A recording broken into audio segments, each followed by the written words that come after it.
Does Mr. Doug Jelly think that he runs this fucking jelly roll?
It's been 3 fucking years we've been playing this fucking game? Alright?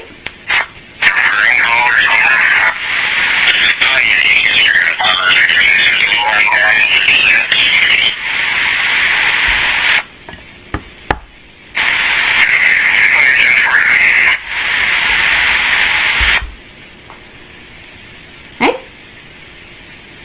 It's been 3.5 years we've been playing this game. With a whole bunch of you. Some of you are getting entrapped more than others. I feel fucking sorry for you fucking cowards. Do you think maybe, you know, he entrapped all of you because he's a fucking murderer?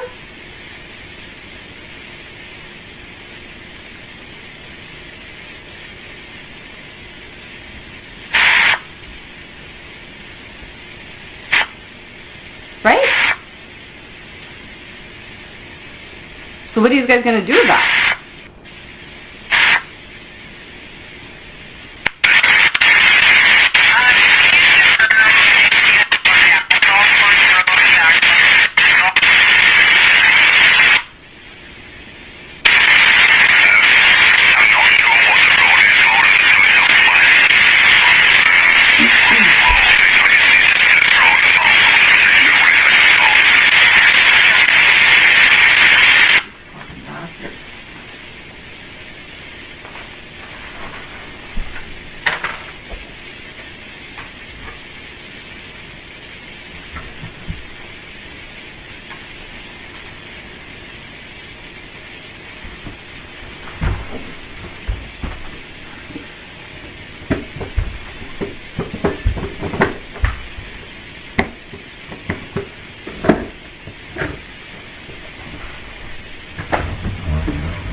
What?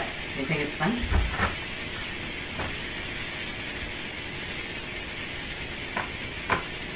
Don't worry. I don't need to record what's going on outside my fucking window. Somebody else is already doing that for me. A whole bunch of you. Everybody around here has got security cameras, right? Well, my buddies, they have a copy of all of yours, all of mine, and all the ones from Google Earth, and all the ones from other people's satellites. So, we got more than one copy of what's going on outside my fucking house, assholes. You know? You're not the only one who's interested in me. Like, come on now. Why do you think everybody's interested in me? Because they were interested in you guys. So,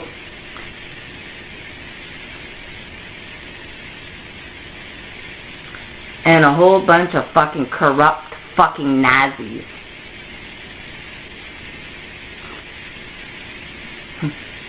Against the, like, little handful of fucking wannabe fucking heroes that are cowards. A cop watching another cop commit a crime and they can't do nothing about it? Bull fucking shit. You might as well not be a cop then. Go home. Call it a day. And say, I'm never coming back here. Because you're not man enough to do your job.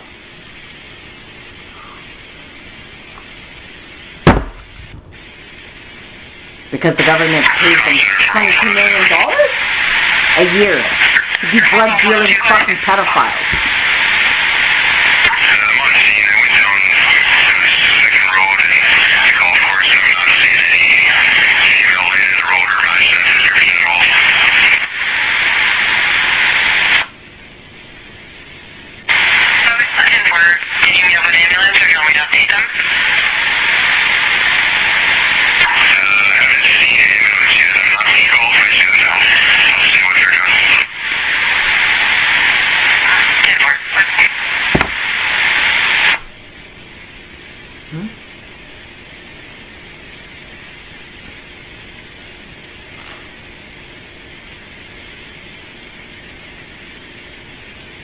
You know, the best example of a lying cop is Brenda. Okay?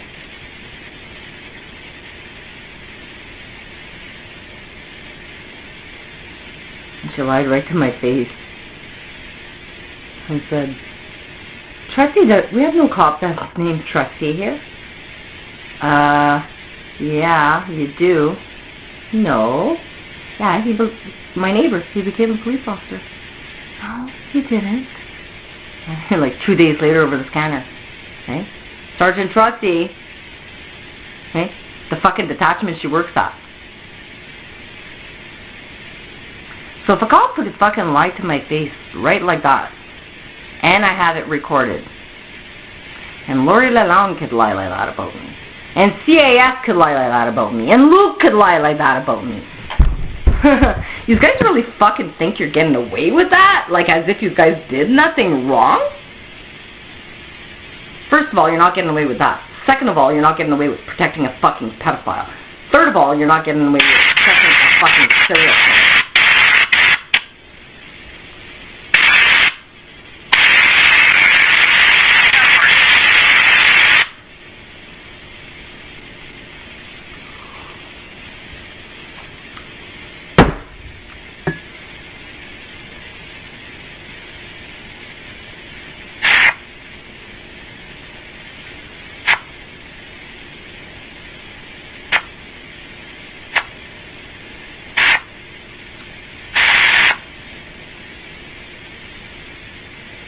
Nope.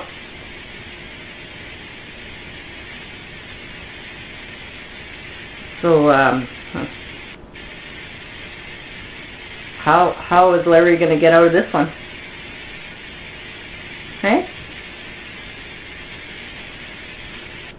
Was he planning on putting me through a meat grinder, or is he going to send me to Peter Grant to put me through the wood chipper? Or what exactly? Right? No. Luke Johnson wanted me dead and my daughter finding me. Huh?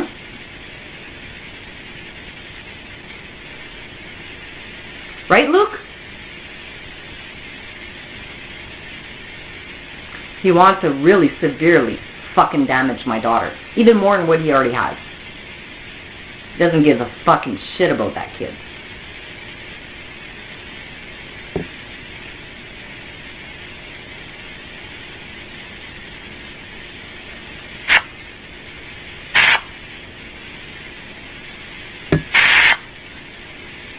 Right? Neither does Lee Johnson. Nope. Funny, eh? Like they don't really remember too much.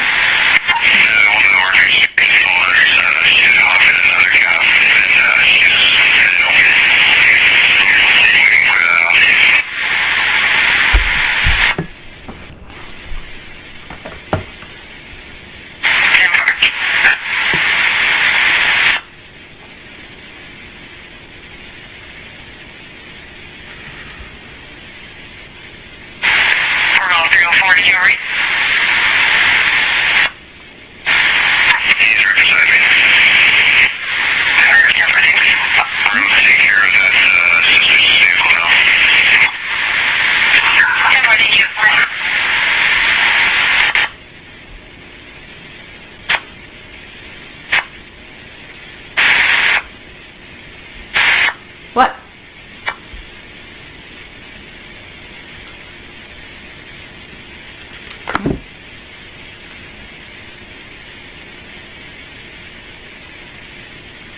So, I don't know how Lee Johnson can live with himself.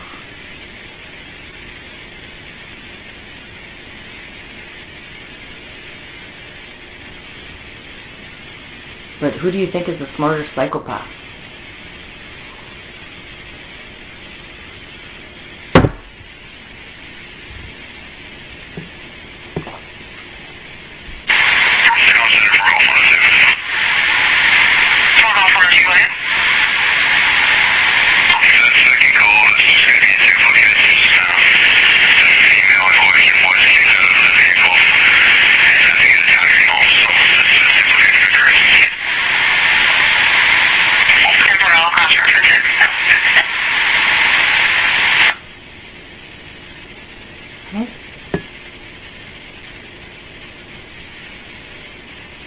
And how does Luke know Brian?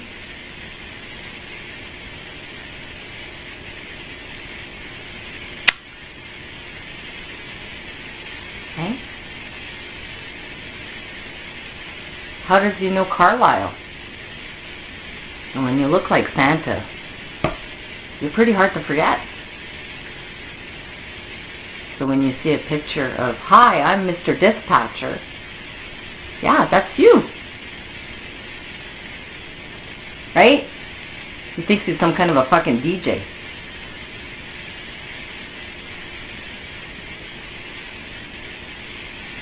I guess getting a name like that probably means you are either gonna become a DJ, want to be a DJ, try to copy your name, or you get that nickname because you are a DJ, or because you like music.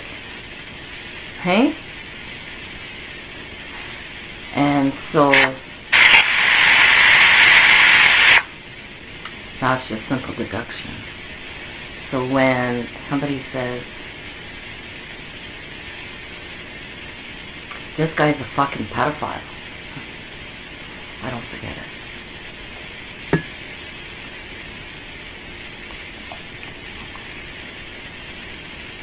And what?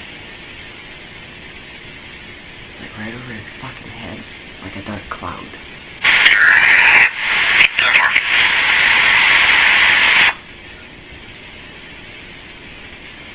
And he's gonna lose his fucking mind pretty soon.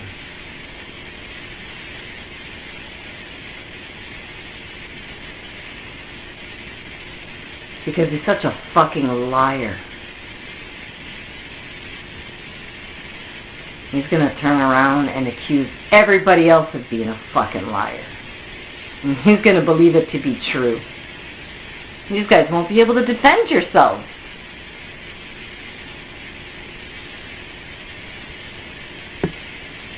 Right? Here's McGregor. Here's Robichaud. Here's Bierman. Here's Martin. Here's Martin. Here's Martin. Here's and then Mr. Dispatcher, he was smart, eh? I'm going to get all my buddies in on listening to her fuck herself in her house. And they all fell for it. Oh, wait a minute. No, they didn't have to be convinced. They were already doing it for 12 years. Okay? And they thought they were going to admit to me their crime, and I was going to keep it a secret because I'm some kind of a fucking hoe or something. Hey? What the fuck did they think? That they were going to continue doing this to try to make me look crazy? So that they could get away with being fucking pedophiles? Murderers and killers. You are who your friends are, right? All for one, one for all.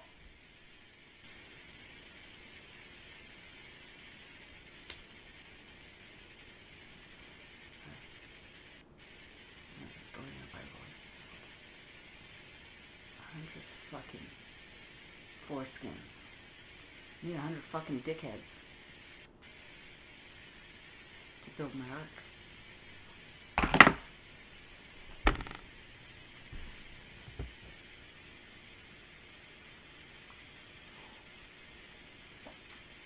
Oh, I see a whole bunch of pedophiles, eh?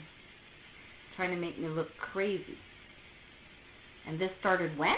When I got involved in Melanie Etsy. It's funny, eh? How the same group of pedophiles that had been harassing me for 10 years before are the same group of fucking pedophiles.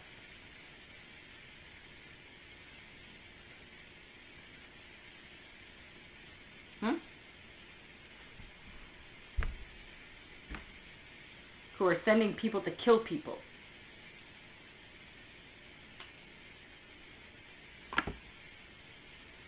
They think that's a good fucking Christmas for them.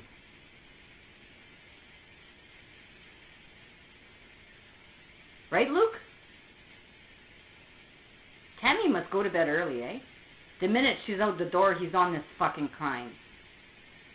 Eh? He goes to Malaysia for 3 fucking months, the crime stops. He comes back, he's right back at it. He won't fucking stop being the fucking like, really, you're already embarrassed by the listeners right now. I'm not the one embarrassed.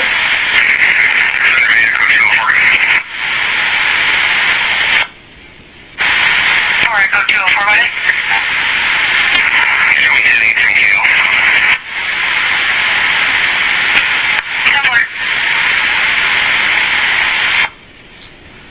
I'm not the one that has anything to be embarrassed about. I'm in my house having a private conversation with the Lord. And you guys are listening. Everybody's listening. And it's being recorded in more than one fashion. And it's already been written. I'm just repeating it. So you guys are not going to get away with it.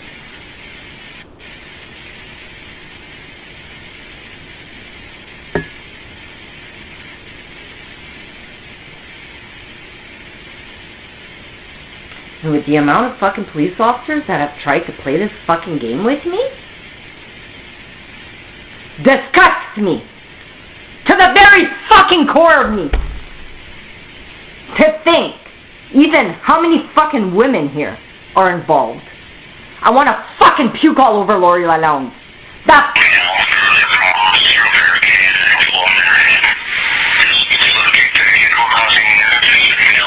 or,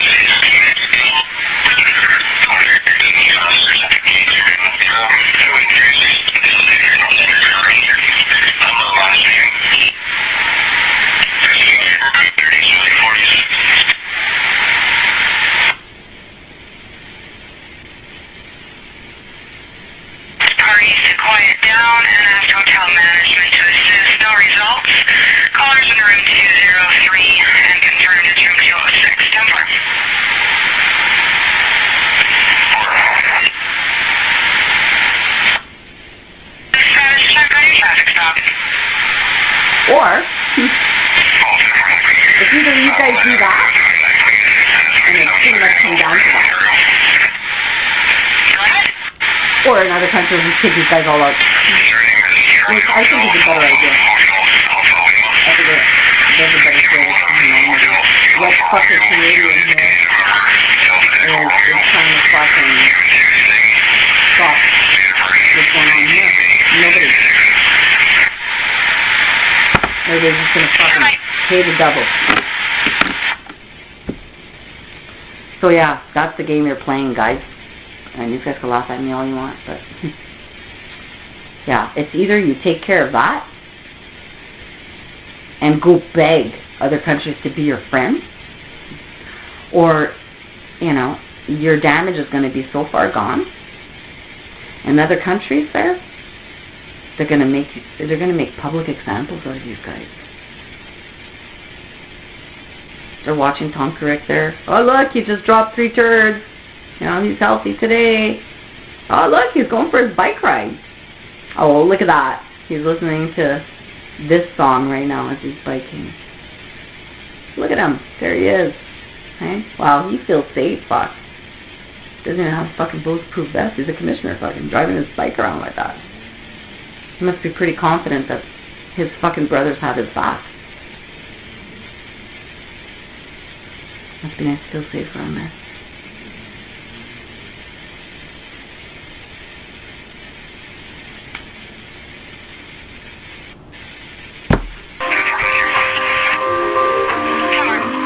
Cowards! Bunch of fucking cowards.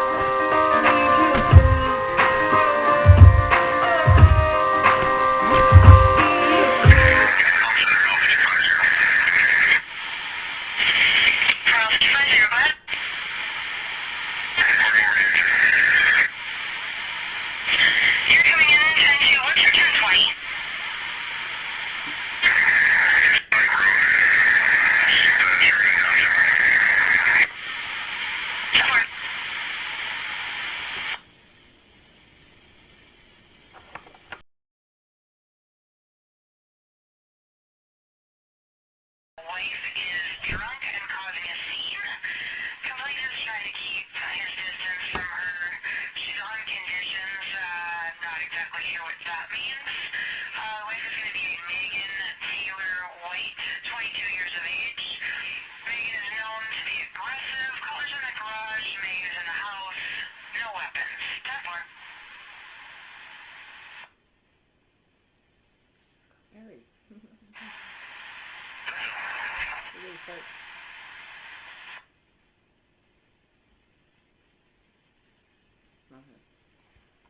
Okay. So.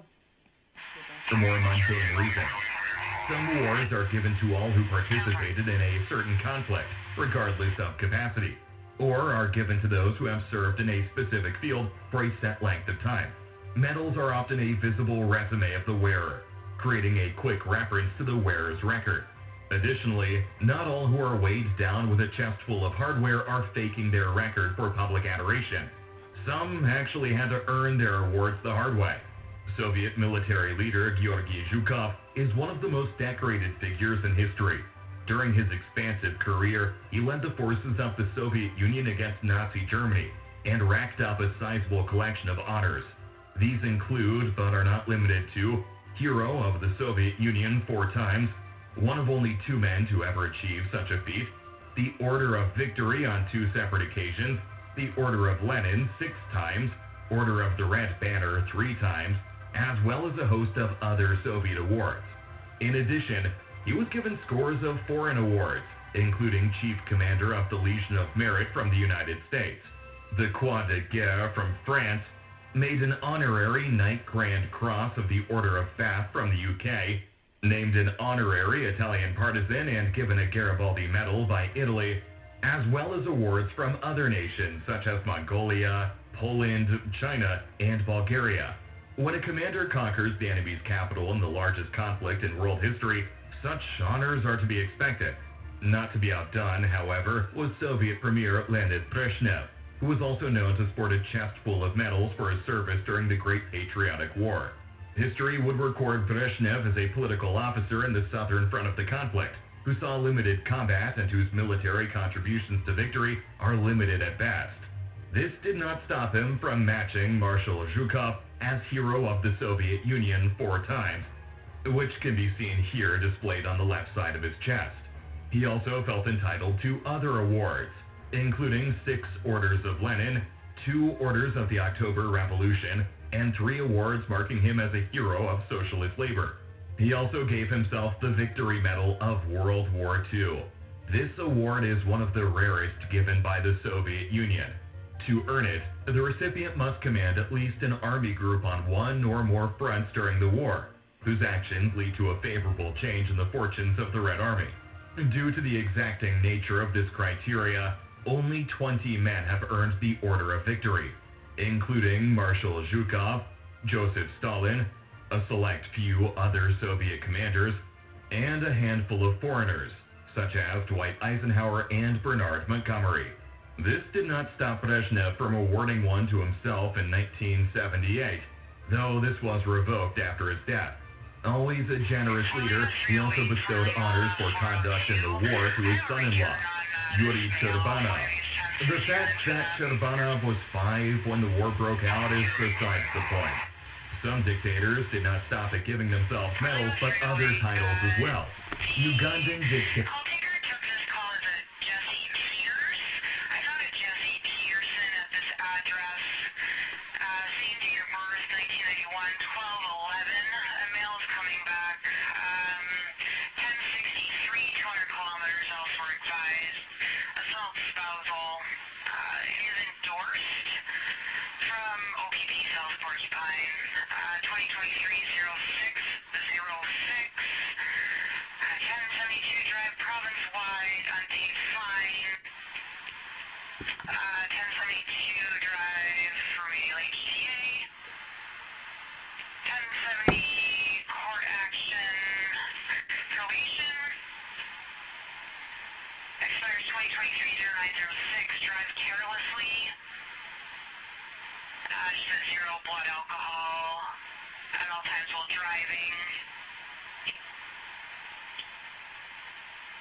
Dictator Idi Amin rose through the ranks of the Ugandan military, seizing power in a coup in 1971.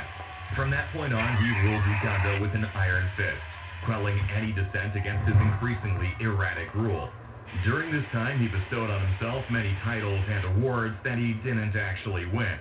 These include Victory Cross, a thinly veiled copy of the British Victoria Cross, the Distinguished Service Order, and the Military Cross, which are also British awards he never actually earned while in service to the King's African Rifles. Not content with military honors, he also gave himself a doctorate in law from the University of Makerere, though he never practiced law. In full, his self-proclaimed title was His Excellency, President for Life, Field Marshal Alhaji Dr. Idi Amin Dada, VC, DSO, MC, Lord of all the beasts of the earth and fishes of the seas, and conqueror of the British Empire in Africa in general, and Uganda in particular. He would also claim the kingship of Scotland, though in his humility never wore the crown or any other symbol of that position. Though he did serve in the military of the British Empire and later the armed forces of Uganda, and rose quickly through the ranks as a competent leader, he never accomplished any military feat that would justify the awarding of such prestigious medals as the Distinguished Service Order or the Military Cross. While dictator, he would eventually be overthrown after a war with Tanzania, supported by anti-Amin exiles, which further reinforces his lack of military prowess. Perhaps he scored impressive victories while commanding the beasts of the earth and the fishes of the seas, but details of these adventures are unknown. It was theorized that Amin deliberately wore excessive awards and had eccentric behavior as a way to portray himself as a buffoon, making him a figure of laughter and diverting attention away from his human rights abuses. It's not just the dictators themselves, but also their subordinates who sport copious amounts of awards. In the secretive nation of North Korea, the photographs have emerged of generals who are covered with awards to a degree that can only be described as excessive.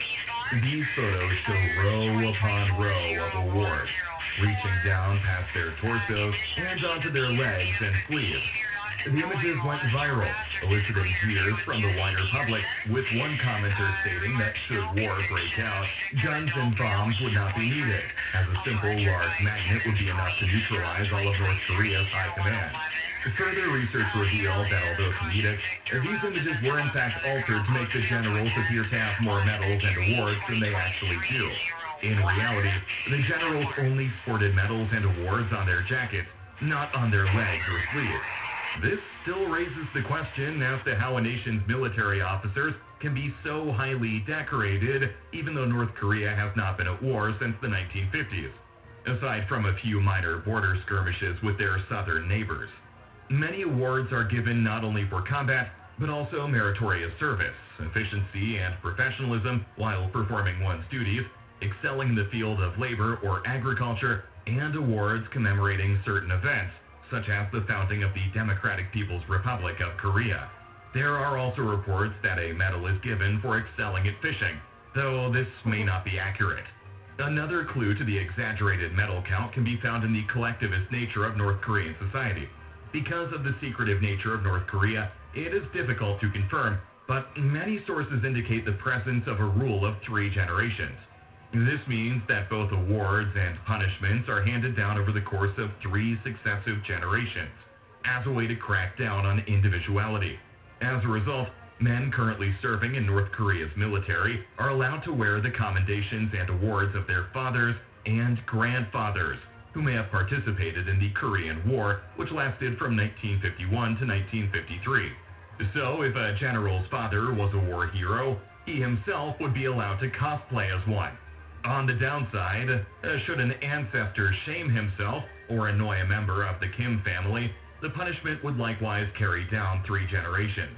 No matter the reason, dictators and others will continue to wear large amounts of medals and awards to bolster their own image or to send a message to the rest of the world.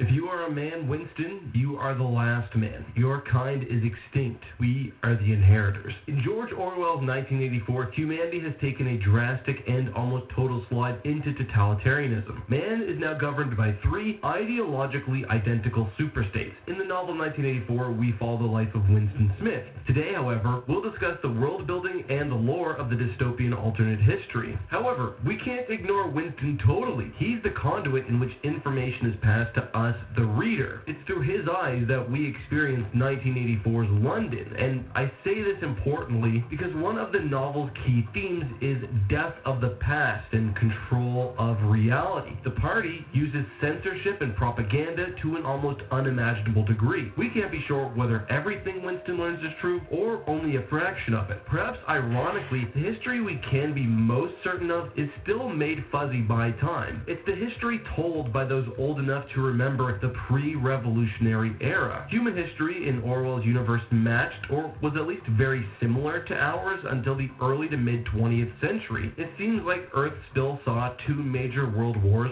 pretty similar to the ones we experienced in our reality. However, post-World War II, the globe sees a worldwide slide into authoritarianism. There were civil wars, revolutions, traditional fighting between powers, and at some point there was the emergence of 3 distinct superpowers. These were Oceania, Eurasia, and East Asia. Oceania was broadly formed through the joining of the British Empire and the Americas, Eurasia through Soviet conquest of Europe, and East Asia, the remaining territory. At some point, there was a nuclear war between these powers, as evidenced by atomic impact zones in London. Winston gives some memory of his childhood. Let me read. Winston could not definitely remember a time when his country had not been at war, but it was evident that there had been a fairly long interval of peace during his childhood, because one of his early memories was of an air raid which appeared to take everyone by surprise. Perhaps it was the time when the atomic bomb had fallen on Colchester. The timeline is a bit unclear here, but it was probably the destabilizing effects of the nuclear war which would allow what would later be known as the Party to facilitate an anti-capitalist revolution in Oceania. The Party was ostensibly founded on the principles of Ingsoc, or English socialism, but would transform into a brutal and oppressive authority authoritarian force. By the mid-60s, the founding revolutionary members of English socialism were purged, as were many civilians, and party leaders were ultimately replaced by what would become known as Big Brother. As this happened, much of the population seemed to have also been wiped out by famines and selective culling. Since that point, the three superstates have been in a constant, unending war, which I'll describe later on in this video. Current society has saw all technological innovation and scientific progress completely stop, except for in the areas of surveillance and warfare. People are living a life arguably more similar to those of the pre-Renaissance era, with constant food rations and oppressive poverty among the proletariat especially. Examples given include the fact that common items like razors are often completely unattainable, many lack even shoes, and that the government flaunts a merely 10% childbirth mortality rate.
If you are a man, Winston, you...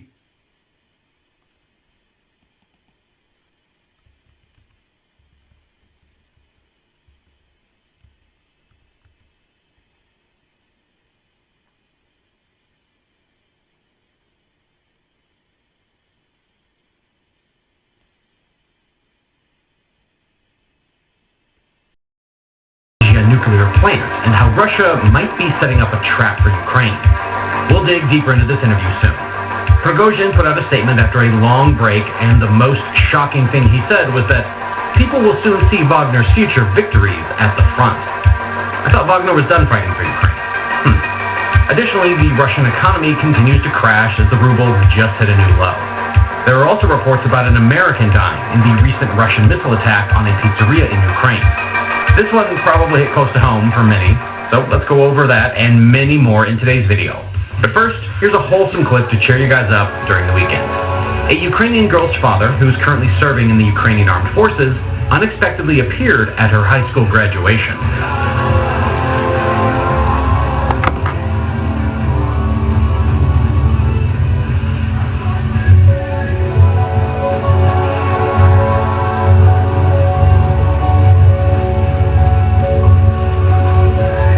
Now be sure to hit that like button as always. It helps me out tremendously in my fight against the YouTube algorithm, which just refuses to promote these videos because they're too controversial. Let's start. In a recent video, I talked about how Russians are getting more and more desperate in this war.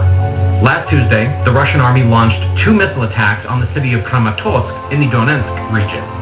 One missile hit a restaurant in the central part of the city, the second hit a restaurant in a rural village. The total death toll of Russia's attack was 12 people. 65 more were injured, according to the Ministry of Internal Affairs. Among the dead were 3 children who were killed in the pizzeria.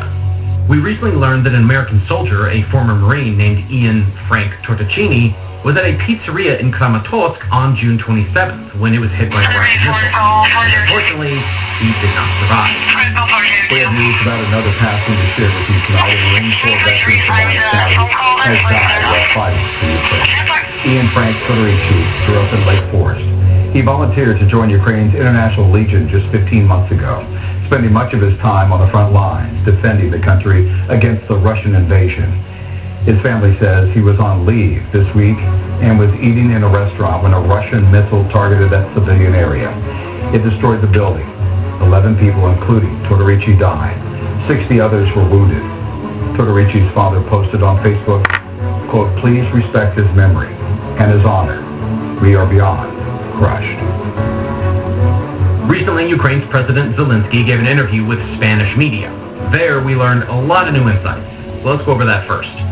One of the most savage comments was most definitely this one, and I quote, "Still, Putin is more in danger than I am. Honestly, because only Russia wants to kill me, and the whole world wants to kill him." The president was asked how he lives, knowing that he's facing the greatest danger in the world. Zelensky replied that Ukrainians in the trenches are in the greatest danger now, because risks to life present themselves every second. Zelensky also revealed losses suffered by Wagnerites in the war against Ukraine. The Ukrainian Defense Forces have killed 21,000 and wounded 80,000 Wagner private military company mercenaries over the course of the war in Ukraine. Zelensky said such colossal losses suggest the number of Russian mercenaries are weakened. The good news is that we've wiped out the most motivated part of the Russian forces, the president stressed. He shares a lot of details about the Zaporizhzhia nuclear plant. But before jumping into that, I do want to play this clip of him talking about the results at the front line. A lot of people, some of you guys included, seem to be impatient about how slow the Ukrainian counteroffensive is going. Here, Zelensky puts in perspective the true danger to everyone who's away from the front line, just watching. Every meter, every kilometer is worth people's lives. And it's difficult for me to say what is a tangible result today. For us, the tangible result is to deoccupy the entire territory, but to keep our people safe. You can do something fast, but the field is completely mined. You cannot send people to die because you need to be in time for the NATO summit, because some partners are sad or lack information and confidence that they are supporting Ukraine for a reason. This is politics, and we face real life. And unfortunately, there's a real war going on in our real life, and unfortunately, such a high-priced one. I understand that everyone wants Ukraine to win, and win fast, but at the end of the day, every part of the counteroffensive is risking soldiers' lives. And Ukrainians can't just rush in even with better weapons, because you can't send people to die just because you want to rush the attack. Talking about weaponry, Zelensky mentions that when Ukraine pilots fly F-16 multi-purpose fighters, there will be no chance for the Russians in the Ukrainian skies. Although the enemy still has a significant technical advantage in aircraft, from the very first day of the full-scale invasion, our pilots have an obvious advantage in morality and skill. They save Ukrainians from Russian terrorizing them with bombs, missiles, and murderous drones. When Ukraine pilots fly the F-16, freedom will become insurmountable. There will be no chance for the terrorist state in our skies. The president thanked the heroic Ukrainian pilots and posted a video of the fundraising platform United 24, which is aimed at foreign donors. The video shows the outdated equipment Ukrainian pilots have to work with. For example, the MiG-29 is not adapted to deal with small targets like the Shahed drones or cruise missiles, since the avionics and the radar system of the aircraft are outdated. The F-16s are therefore critical to Ukraine, both for offensive strategy and for intercepting missiles and cruise bombs outside of Ukrainian territory, potentially saving the lives of thousands of civilians. The commander-in-chief for the armed forces of Ukraine said that for successful progress on that front, Ukraine needs more of all types of weapons, significantly more shells, and of course, F-16 fighters to have air superiority. Now let's move on to the news that the whole world is watching, the Zaporizhzhia nuclear power plant. For those of you who aren't familiar, the Zaporizhzhia nuclear power plant, the ZNPP, is the largest of its kind in Europe. It's located on the eastern bank of the Dnieper River in an area controlled by Russia. Ukrainian forces control the opposite side of the river. It can produce 5,700 megawatts of electricity at full capacity. The plant is a major source of nuclear power for Ukraine. Before the war, it produced 1/5 of Ukraine's electricity and nearly half of its nuclear energy. Russian forces seized the plant in early March 2022, soon after the invasion began, and set part of the complex on fire with one of their projectiles. The incident raised global alarm, and the IAEA, the International Atomic Energy Agency. In September, the IAEA announced a 2-man permanent monitoring mission.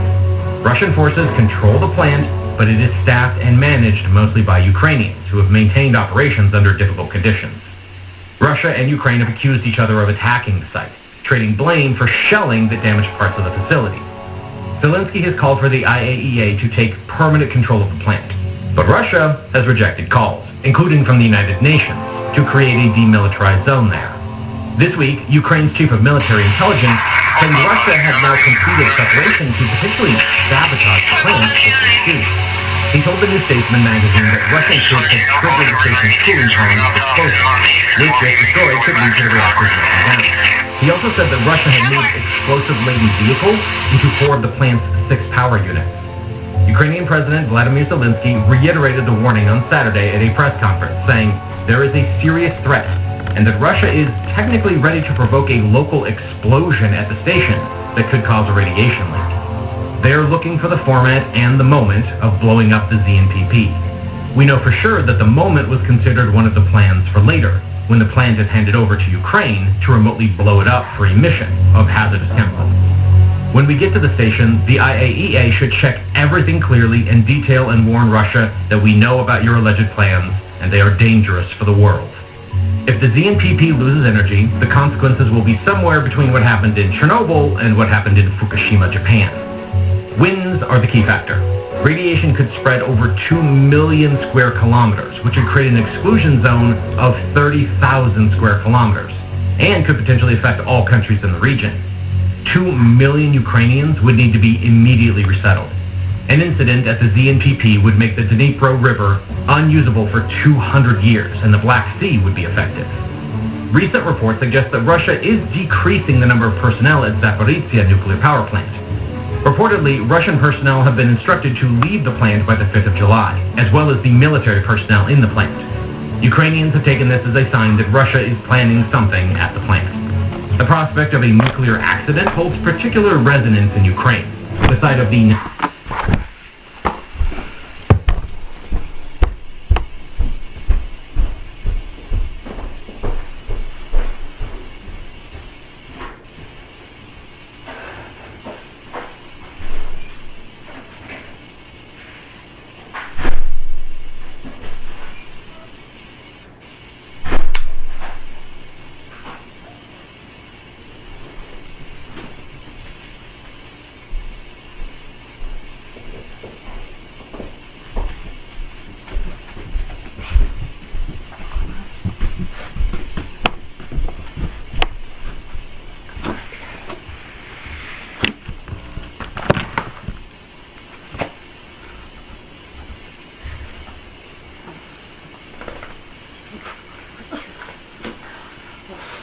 Poor baby.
Don't forget that.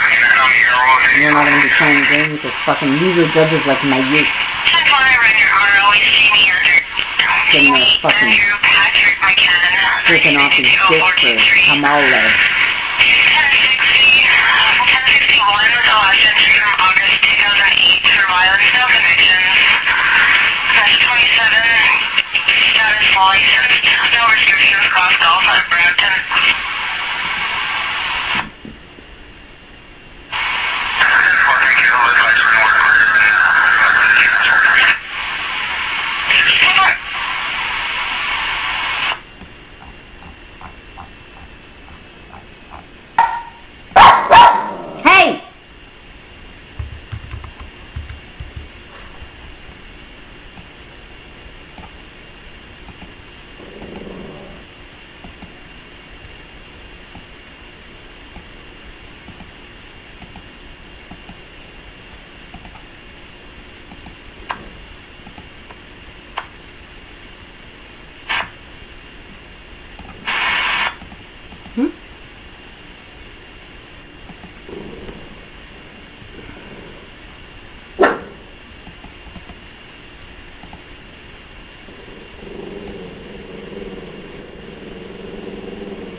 Latte.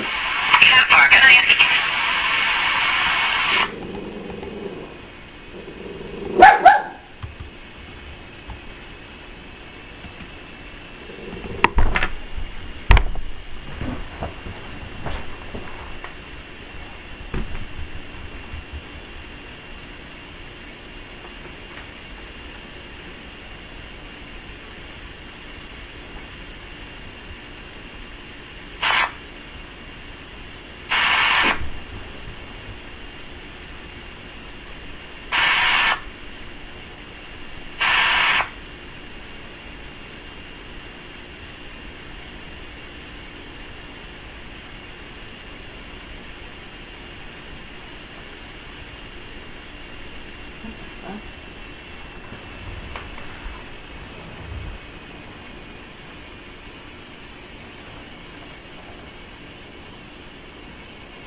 What?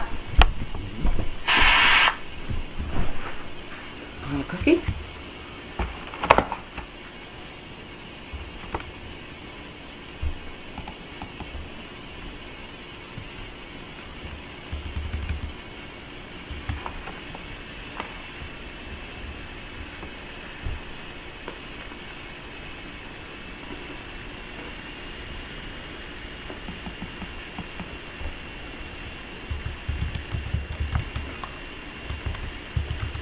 What?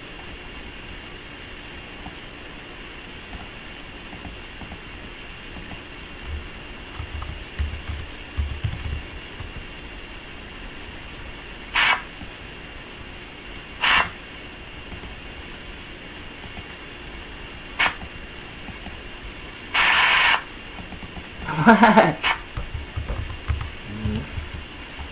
called Let's Play the Maps game here.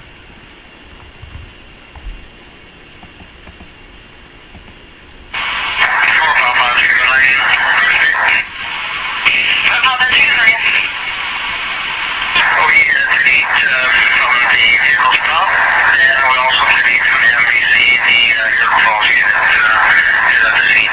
We'll be making your way to car. 10-4.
What?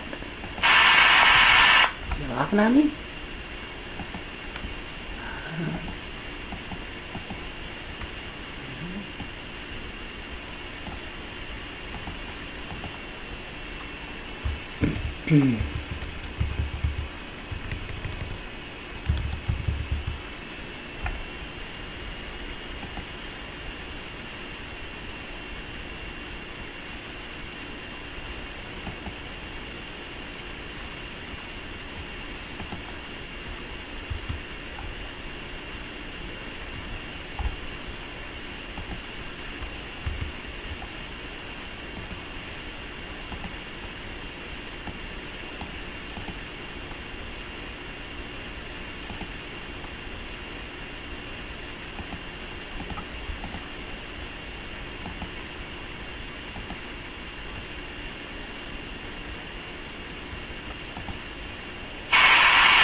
What? It's funny putting spells together. If I was a cop, it'd be like, just cut and paste like this and I have your fucking crime solved. No time at all. Who had the party on Pine Street, she keeps saying. Here's the fucking people. Here's the address. Here's their phone numbers. Here's where they lived for all those years. And then she pretends like something. Yeah. I don't know who had the party. I don't know who's getting married. I don't know who lived on Pine. And then we have Maggie James, really concerned about why I'm publishing West Pine. Why? Did you live there? Or somebody you knew? And why are these guys pissed off? I'm publishing the west side of Pine Street. Was there a party going on there too? Like, why would they be up all in arms about it? It's a fucking phone book. They're definitely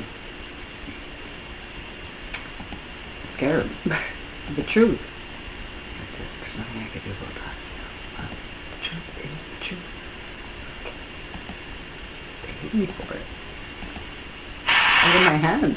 Like, you guys created it. Like, why are you mad at me? Like, it fucks me up every time. Like, no, I always wonder, like, what are they really mad at me at? Look at, why do they hate me?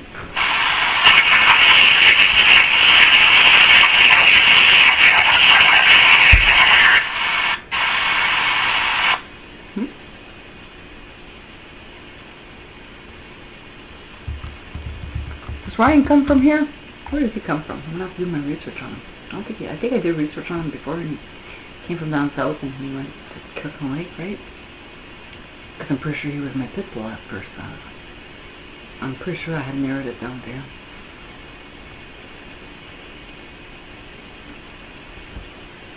Can I hear? Is that right, right?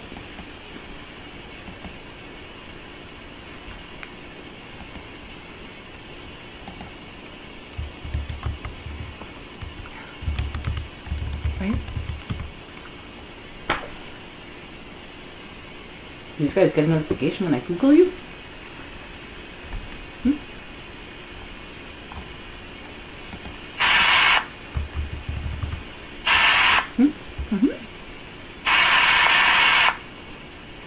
If I click on it, yeah? You get a notification I'm searching for you? Okay then. Don't get me started. I'll stalk you online. I'm a slow reader. You know, Google tells me to slow down all the time and then it blocks me. I read your profile now.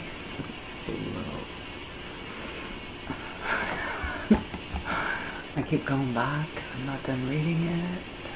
I just can't get enough of that profile. You know, like, what are they going to do? Ban me from reading online with public? What am I going to go look for now?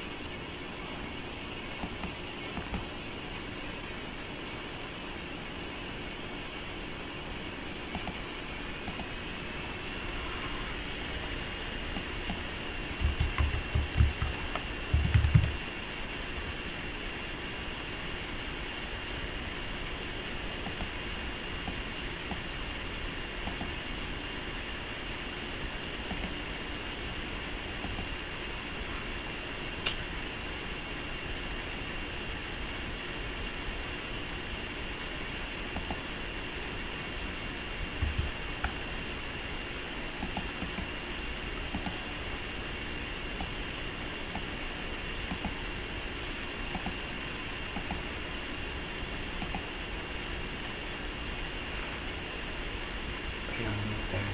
97. Where was he? 96.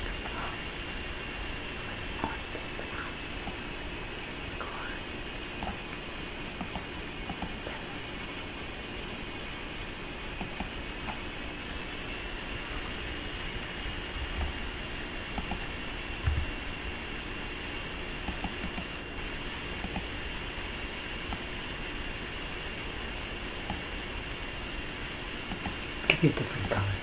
There. You like that?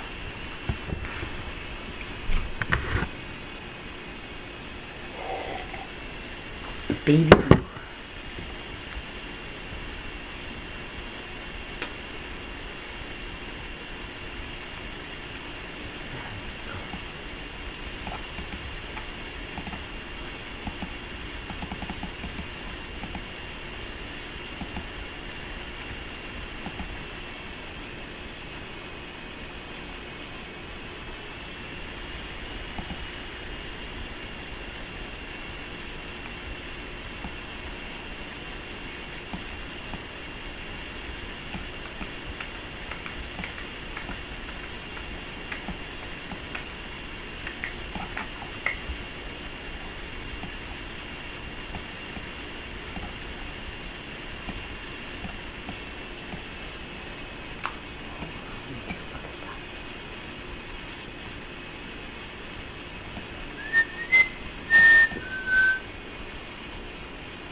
I like this game.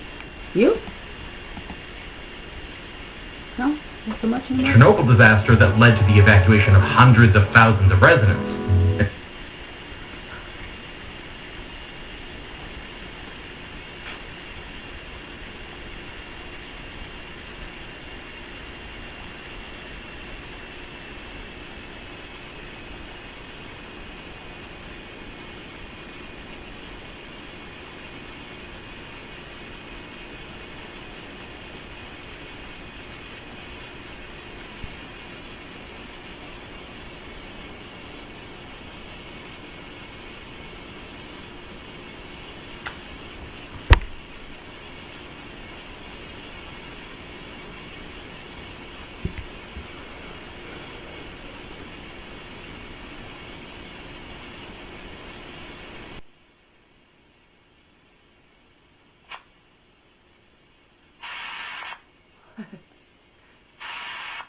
The U.S. caught a Chinese spy. You want to watch that? Okay.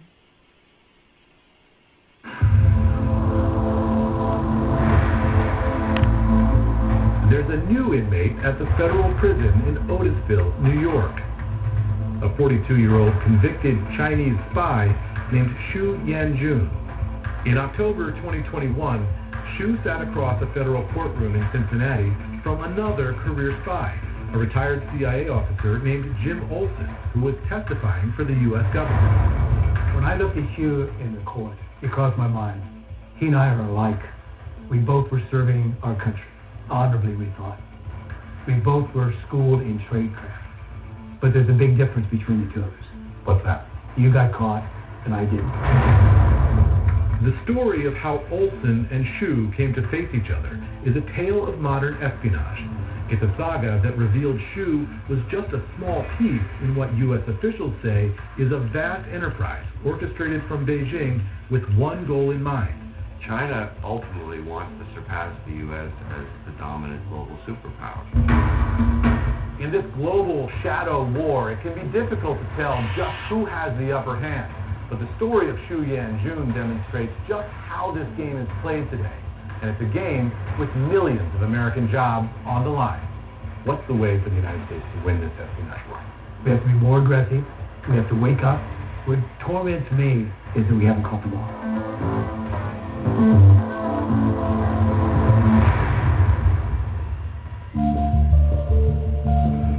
If catching spies is hard enough, prosecuting them is almost unheard of. In Cincinnati, Ohio, there are two U.S. attorneys who've done it, Tim Mangan and Emily Glatfelter. Their case started in 2017 when a GE aviation engineer, David Zhang, received a seemingly innocuous message from a university official in Nanjing, China. The GE engineer gets an outreach over LinkedIn. How come he doesn't just delete it and think, oh, this is just spam? What triggers him responding to it? Well, it was an invitation to come speak at a university about his subject matter. That's what he did. I think he was flashed. And as it turned out, they were willing to fund the trip and return for a flight back to China. He was able to combine it with being with family. The university that invited the engineer focuses on aerospace science. And in 2017, Zhang is working on GE's newest jet engine, the GE9X, being built for Boeing's 777X.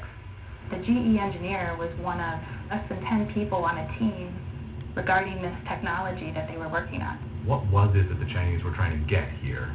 GE's engine fan blades are made of a composite material, which makes it very light, very strong.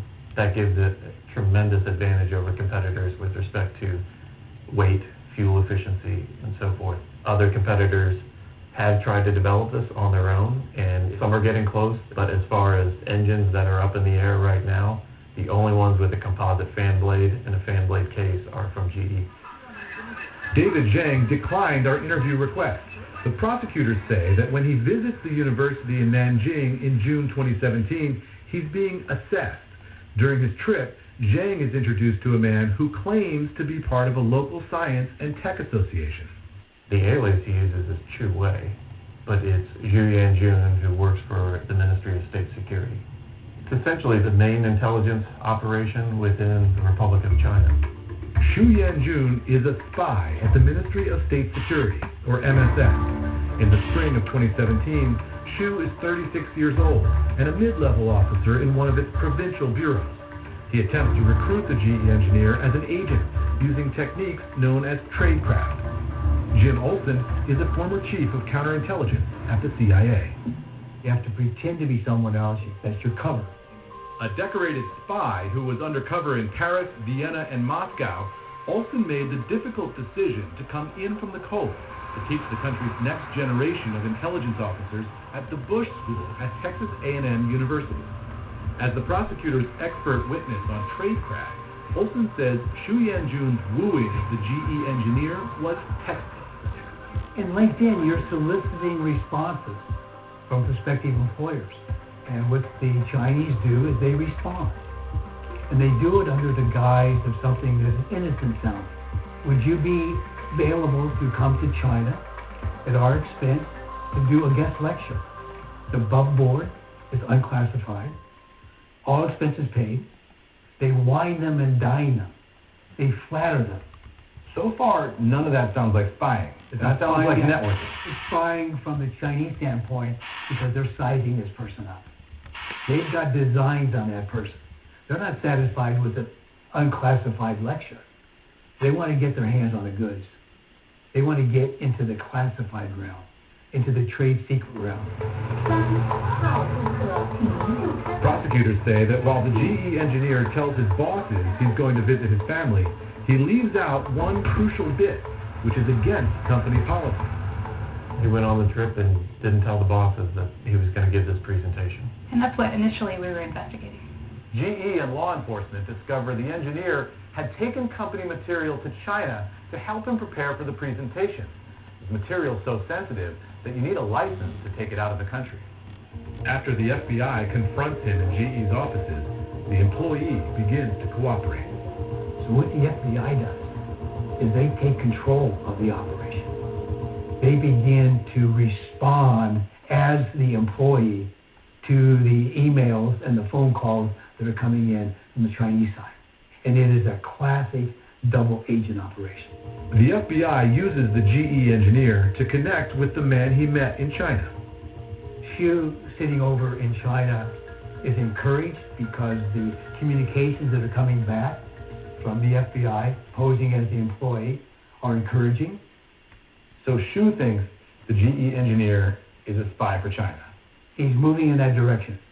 But he's actually a double agent working for the FBI. That's right. Xu begins testing the boundaries, sending detailed requests to the engineer to see what he'd be willing to fork over. One of the things that Xu sent to the GE engineer was a shopping list of things that he was looking for. This was a list of things that he obviously had gotten from talking to other people in China, companies and government officials. So this is the wish list. This is the wish list. So the top version is the Chinese version and the translation underneath. And so this is the actual ask. He's asking for the types of software programs they're using.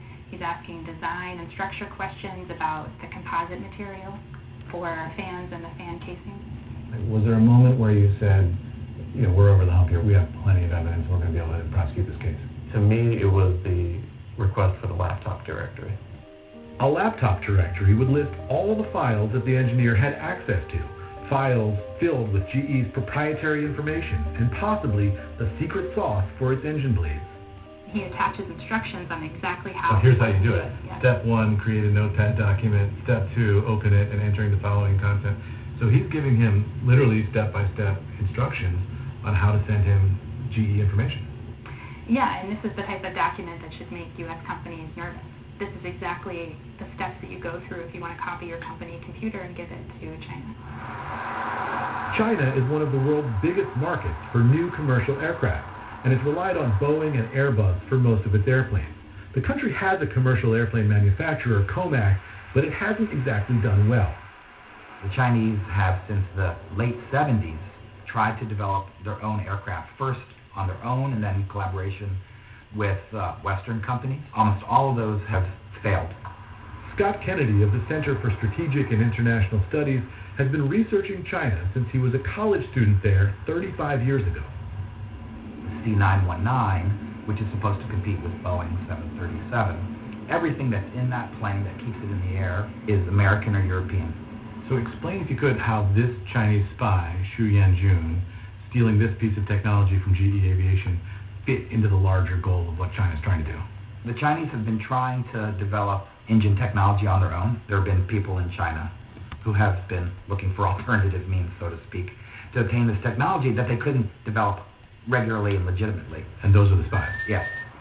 Creating their own commercial aircraft is perhaps Xi Jinping's top commercial priority. He has associated himself personally with achieving this mission. The political incentive for anyone in China in this sector is sky high. And it's part of a larger plan called Made in China 2025. Unveiled in 2015 by the Beijing government, it listed 10 high-tech or advanced industries that China wanted to develop fast. first to supply their own domestic market and then the global one. What areas do the Chinese want to dominate? Computers, phones, telecom equipment, new energy vehicles, autonomous vehicles, commercial aircraft, biotech. Their wish list actually looks a lot like our wish list. That's a plan to dominate the global economy. Certainly, the Chinese, I think, believe that if they are not at the top, they're going to be victim to somebody else. But commerce is also part of national power. When China first opened up to the U.S. and the West in the 1970s, the country became the destination for low-cost manufacturing, clothing, toys, and other consumer goods, to the benefit of the American shopper's wallet. But as China's economy boomed, its middle class did too. China has started to experience the same transition that all countries eventually experience. Wages start to rise and industries start to move. Timothy Heath is a senior international and defense researcher with the RAND Corporation. The current path that China is on is unsustainable. They cannot keep making these low-wage products. They are subsidizing them currently at such a heavy rate that the losses are growing and growing, and the debt is growing. If it fails to move up the value-added chain, China will be faced with a massive unemployment problem, and its prospects will be very bleak. If you can't develop it yourself, the strategy in China is go out and steal it or go out and buy it. Correct. And they have directed all elements of state power, from the commercial to the academic, to the government, to the military, to do their part in acquiring the technology needed for China to succeed. Senator Mark Warner, a Democrat, and Senator Marco Rubio, a Republican, are the leaders of the Senate Intelligence Committee. They've been briefing U.S. business leaders about the threat from China since 2018. Today, the world we live in, the world we've all benefited from, the world we still benefit from to some extent, was a world framed by an American-led order. Now, if they are dominant in these fields in the 21st century, the entire world will be responding to Chinese standards, which is leverage in and of itself over geopolitics, over decisions that policymakers can make, over society. The old notion of 20 years ago what national security was, and who's got the most planes, tanks, ships, and guns, is no longer the case. Who controls these data flows? Who has the most advanced wireless communications? Who controls overhead satellites? Who is going to make the most advances in synthetic biology or controls next generation energy? That is all within the gambit now of national security.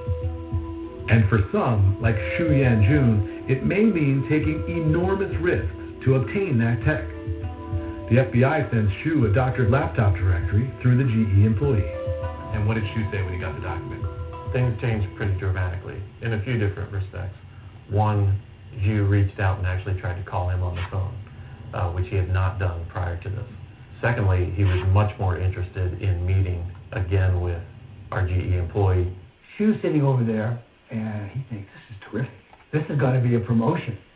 This is going to be an intelligence coup. Yeah. I'm going to get the engine blades that we've been looking for a long time from GE Aviation. So he's excited. He's hungry. So at that moment, the FBI has him sort of on the hook. Yes. And their goal is to get him out of China, because they can't get him in China. They can't get him in China. And the FBI sent a message saying, look, it's too busy at work.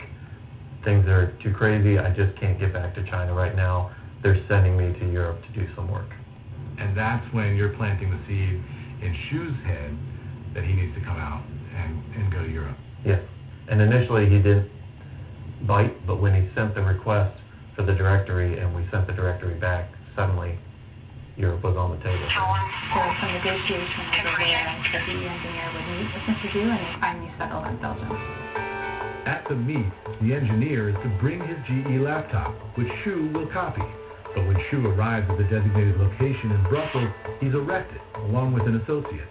In their possession, a phone that had some 200 photos from the GE engineer's social media accounts, including many of his family. Xu is extradited to the United States and put on trial in 2021. What we tried to explain to the jury was he's not going to use the word trade secret. When you target the specific guy who works in this technology and you ask him to bring the whole laptop and you plan on copying it and you come with cash and pictures of the guy's family, yeah, we know what your intent was. You were trying to steal it. And Xu made a critical mistake that helps the prosecutor's case. He used an iCloud account to back up his phones and, incredibly, kept a diary in the phone's calendar that the prosecutors were ultimately able to access. They learned Shu's having both professional and personal issues. A few weeks before the GE engineer visits, Shu writes that work, relationships, and money are not going in the right direction. And there was one more thing the investigators found. Nobody's even seen this form before. That form there? Yes.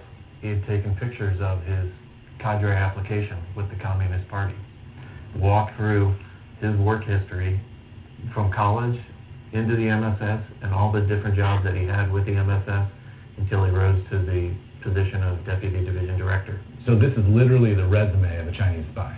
That's exactly what it is. The United States has never captured an MSS agent before, is that right? That's correct. He was not as professional as he could and should have been, particularly when he was exposing himself to that kind of risk.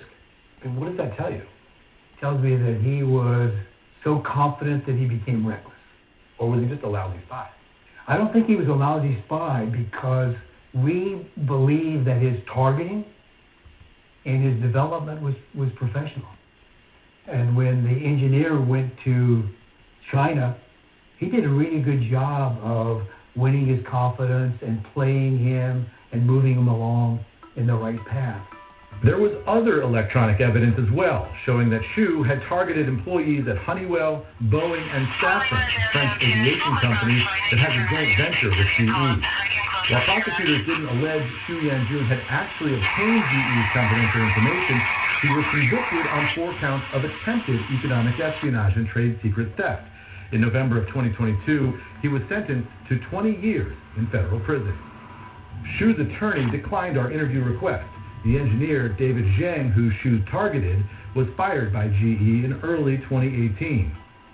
When asked to comment, China's embassy in Washington, D.C. issued a statement to CNBC saying, "The Chinese government has never participated in or supported anyone in any form in stealing commercial secrets, and we welcome U.S. and other foreign companies to access the Chinese market, share development dividends, and work together for a stronger world economy." We reached out to GE Aerospace, Honeywell, Boeing, and other aviation companies. They either did not respond or declined our request to comment. Are American executives afraid of the Chinese? I don't think they're afraid of them. I wish they were more afraid. Once you enter into a relationship with a Chinese company, once you've established a Chinese market, they will play that. And so you become, unfortunately, in too many cases, more obliging to the Chinese than you should. We're not saying businesses can't do business in China at all, but we are saying you really want to be careful. FBI Director Christopher Wray says there's evidence Chinese spy agencies steal trade secrets with a larger goal in mind. When you look at what China's doing here, is China's goal to compete with American companies, or is China's goal here to eliminate American companies? Well, their definition of competing, I think, involves embracing the idea of eliminating. If you're basing what you think American policy should be on the assumption that China's goal is just simply to eliminate competition, I think that's alarmist, and it's going to lead you to adopt policies which are actually self-defeating.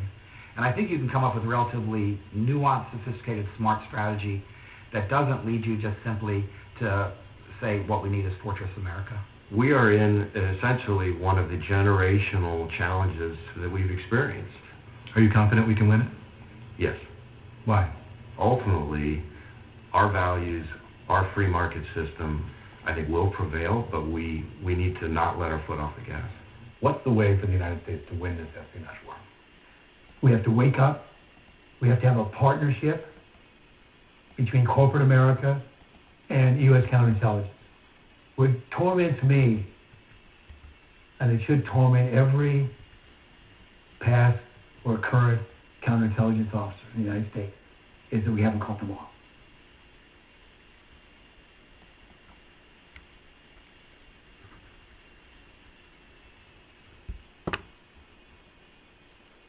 Okay, so let me take a break from this and play some tunes. Let me just puzzle all day long. I'm just going to reshuffle everybody until I find the right order, just like my playlist. And then I'll say These are the fucking killers, right? And look how they all live beside each other. And they all know each other. And they're all the fucking ones that put me in jail. Hey? And look at that. Burden, eh?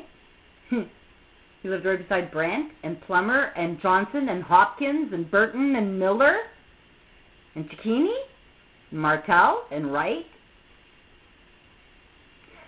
And holy shit, eh? Maillet and McGuire. Eh? They live close to the beach.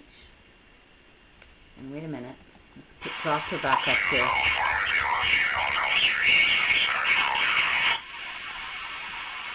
Let's put all the fucking Proctors up here. And the Bros.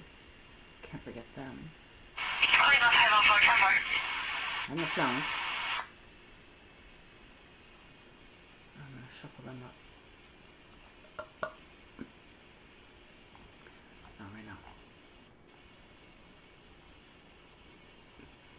Focus on Proctor today. That's my focus. This is a fucking proctologist. Why? Well, because I'm thinking Erica Beach, after I read the GoFundMe page, I'm pretty sure she was killed. And so now I got another ball of life in my ball of power. Unfortunately for you guys, you know, the dead do speak. They're not going to go away because you killed them. If anything, it brings more light to you guys. So the next time you decide to fucking commit murder, think. Eventually I will get caught because somebody smart like Chantal is going to come around and fucking butt fuck you.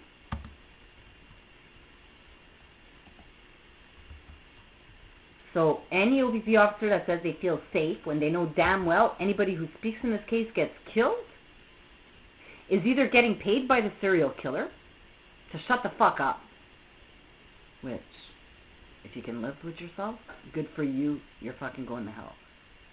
Or, you know, these guys are all fooled. And that's fucking sad. They accuse me of being a liar, and they don't even know who the fucking liars are amongst them. Don't ever call me a liar. Unless I've lied. Which, if I did lie, it was an act, not a lie.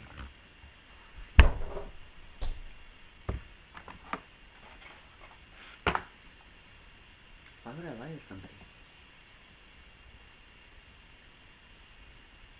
I don't lie to hurt people.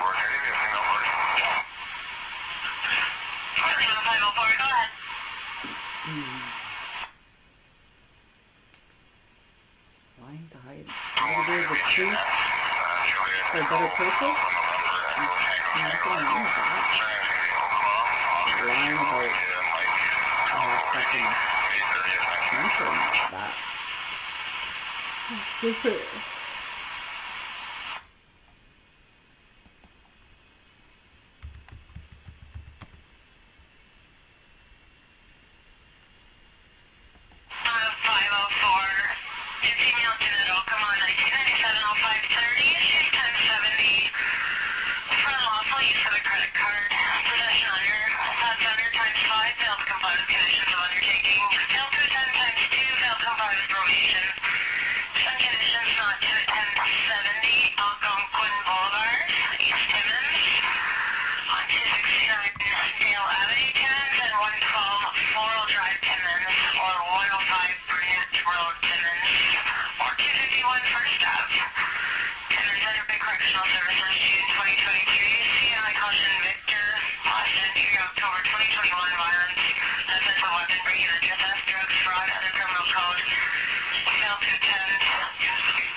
Brock and Brooke Adams?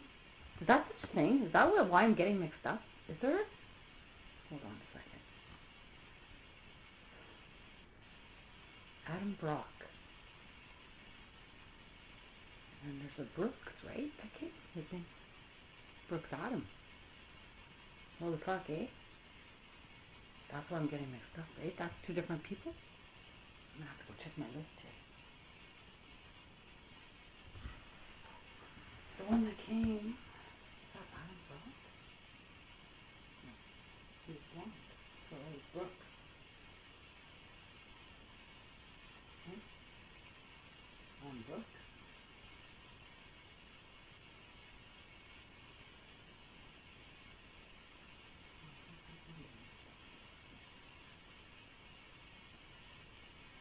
Oh yeah, I already did that mistake on YouTube, eh? That's why I can't get on my head. See, if that Alan wouldn't have assaulted me when I was asking his name, I wouldn't be traumatized with this. I would fucking remember it. Well, he didn't get a chance to fucking tell me if it was his first or his last name. Oh, I heard it was Adam. I said, is that your first or your last name? And I got fucking beaten up in front of everybody there, but I don't take it in the fucking room and kick the shit out of him and choke to death. Fucking lucky to be alive, that cunt. One shot, she'd be dead.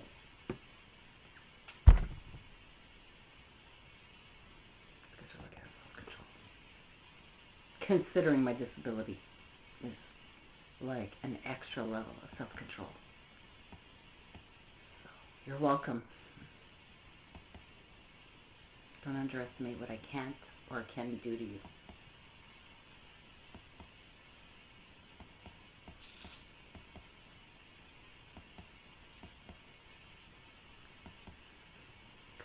Little do you guys know, I could pretty much put my mind to anything and do it. So, if it takes me 15 years to get this job done, I'm in.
army's failure this time had disastrous implications.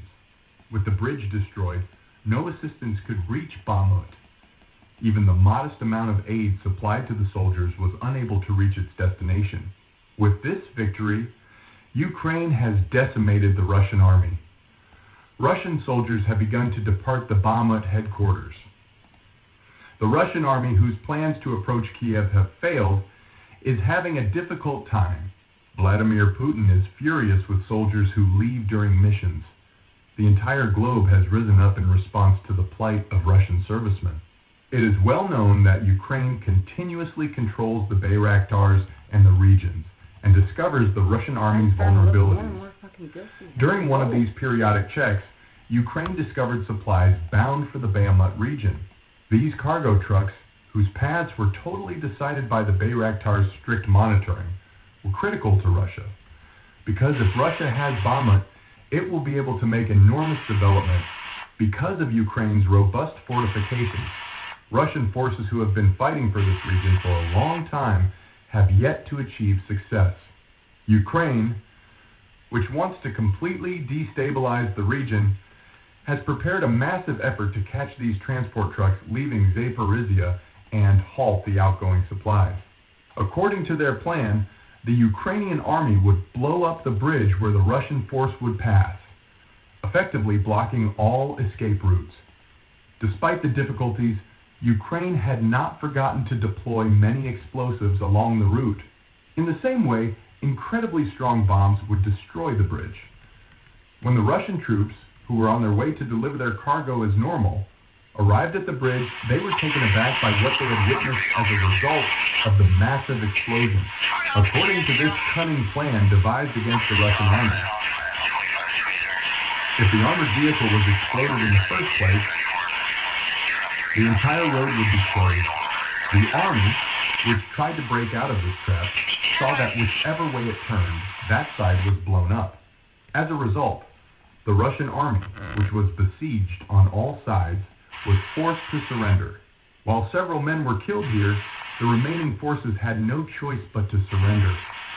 This defeat would have been disastrous for Russia, because Russia, which was already short on supplies for its men, was unable to assure that even the maximum number of supplies delivered reached the headquarters. As a result, the Russian soldiers, who were already famished, had turned into monsters. These soldiers, who lacked the strength to move, lacked the energy to engage in any conflict. On the other hand, it is clear that the Russian army, which is not even thought to be strong enough to secure its headquarters, is vulnerable to all attacks in the Bakhmut region. Vladimir Putin is concerned about what is happening in the region, where great anarchy has erupted. It is now clear that Ukraine is not only on the defense, but also on the attack. While Ukraine demonstrates its might at every turn, Russia continues to lose power. The soldiers who were waiting for their needs to be met in the Bakhmut region, on the other hand, were distraught when they learned about this action.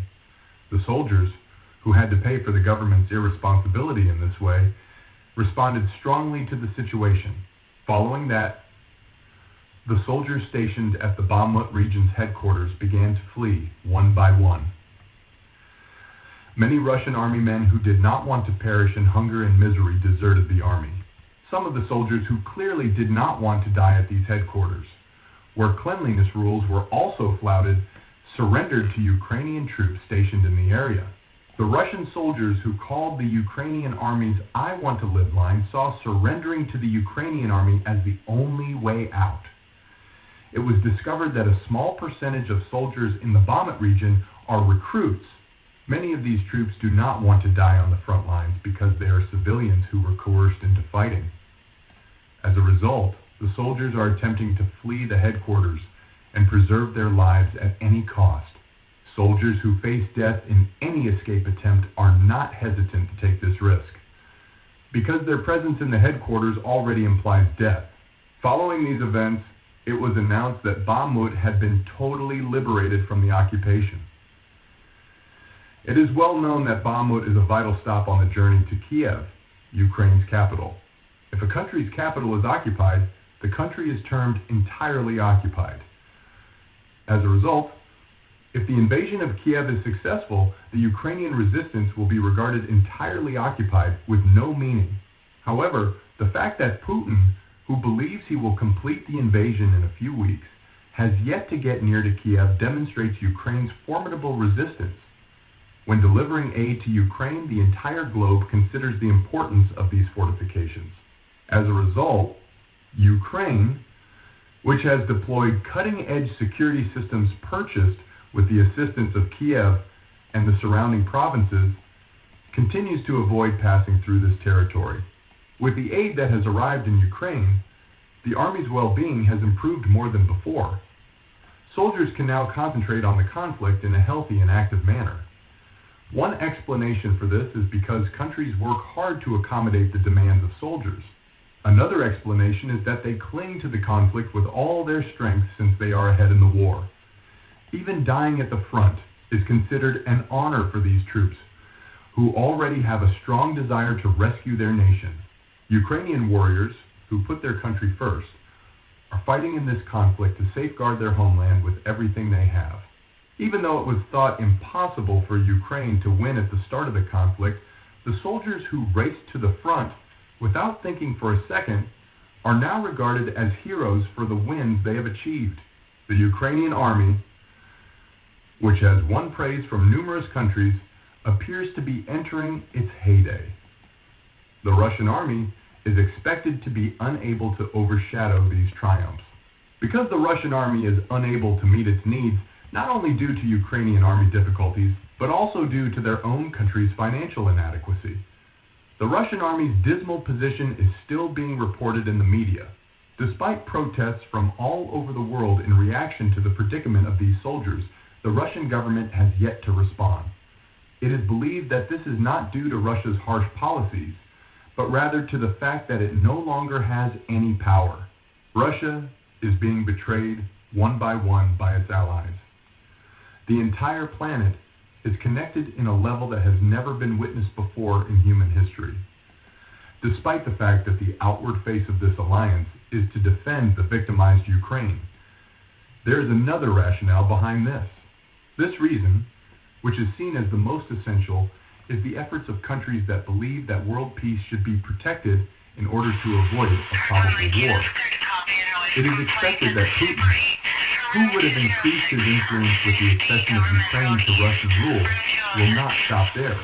As a result, countries have mobilized for Ukraine in order to prevent the horrific scenes that the entire world will witness.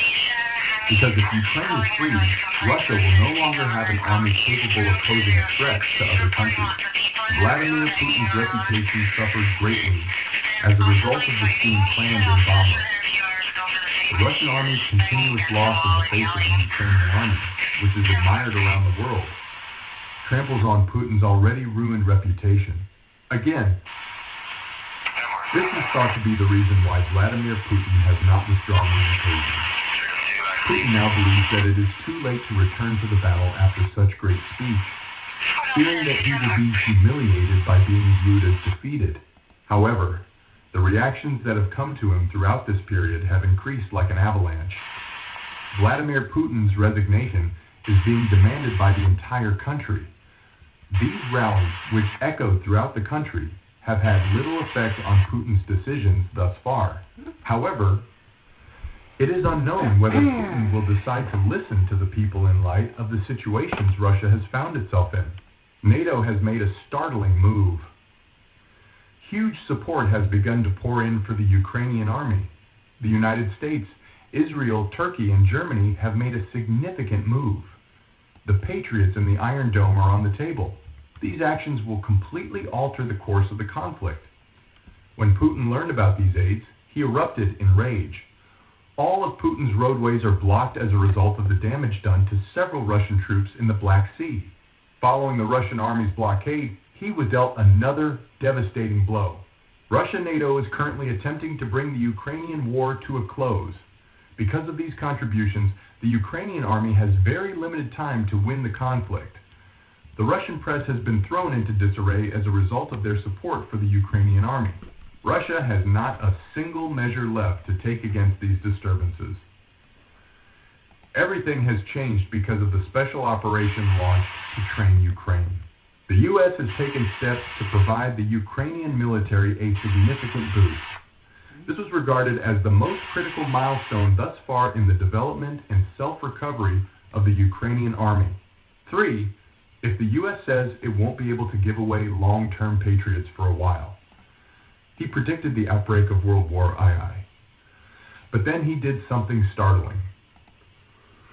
The U.S. has granted the go-ahead to provide long-term patriots to Ukraine. Following that, he stated that the U.S. military has always supported Ukraine, and that this support has now reached a new low. U.S. soldiers established a massive training camp for the Ukrainian army in this phase, which was taken shortly after Russia shot down the U.S. plane. The Ukrainian army will undergo significant upgrading as a result of this training, which will be supplied by special operations. But at this time, Germany's assistance took on a very different meaning. While Germany has been on Ukraine's side since the beginning of the war, it was discovered that things altered, particularly after the defense minister changed. This incident pleased the Ukrainian forces greatly, because the German army has dispatched dozens of Leopard 2 combat vehicles to Ukraine. Following that, the entire world was startled that a group of the most significant men in the German army were going to participate in a training camp led by the United States. Immediately following this step, Israel's support stunned the entire world. While Israel declared its neutrality at the start of the war, its intelligence provided drastically different information. When Israeli intelligence learned of Russia's shady dealings with Iran, it promptly began to take action. The Israeli government has practically lavished support on Ukraine in order to adopt a position squarely opposite Iran. Israel, which has said that it will provide a big number of EI herons to Ukraine, has also taken other moves in response to the Iron Dome decision. Following these actions, Israel announced the formation of a special team to assist the Ukrainian army, particularly in the field of intelligence. Because of these maneuvers, the Russian army found itself in serious difficulties. As a result of Russia losing all of its advantages, Putin began to make very serious threats. However, the outcome of Turkey's assistance revealed whose side it is on. Turkey had altered the direction of the war by dispatching a considerable number of flag officers to Ukraine since the beginning of the conflict. However, when he made the key decision regarding the flag bearers, the Russian army was taken aback as to where to retreat. Turkey opted to develop a factory in this region beside the flagships it provided to Ukraine. Get the fuck out of Russia. The Bayraktars, who have recently accomplished great things all throughout the world, have the ability to finish the battle with this final step. But what transpired behind them perplexed the entire world. Putin has also lost his only Black Sea ally. With this defeat, it became uncertain how Russia will proceed. If the Ukrainian army continues in this manner, Russia's ships in the Black Sea will be forced to evacuate the area. Despite Putin's long-standing alliance with Turkey, it appears that Russia will no longer be able to stand in the Black Sea following Turkey's move. If Putin continues to act in this manner, Russia's foreign policy crisis will worsen. And if the Ukrainian forces grasp this, the next blow to Russia will be completely different. The Russian military has been unable to predict what action Ukraine may take.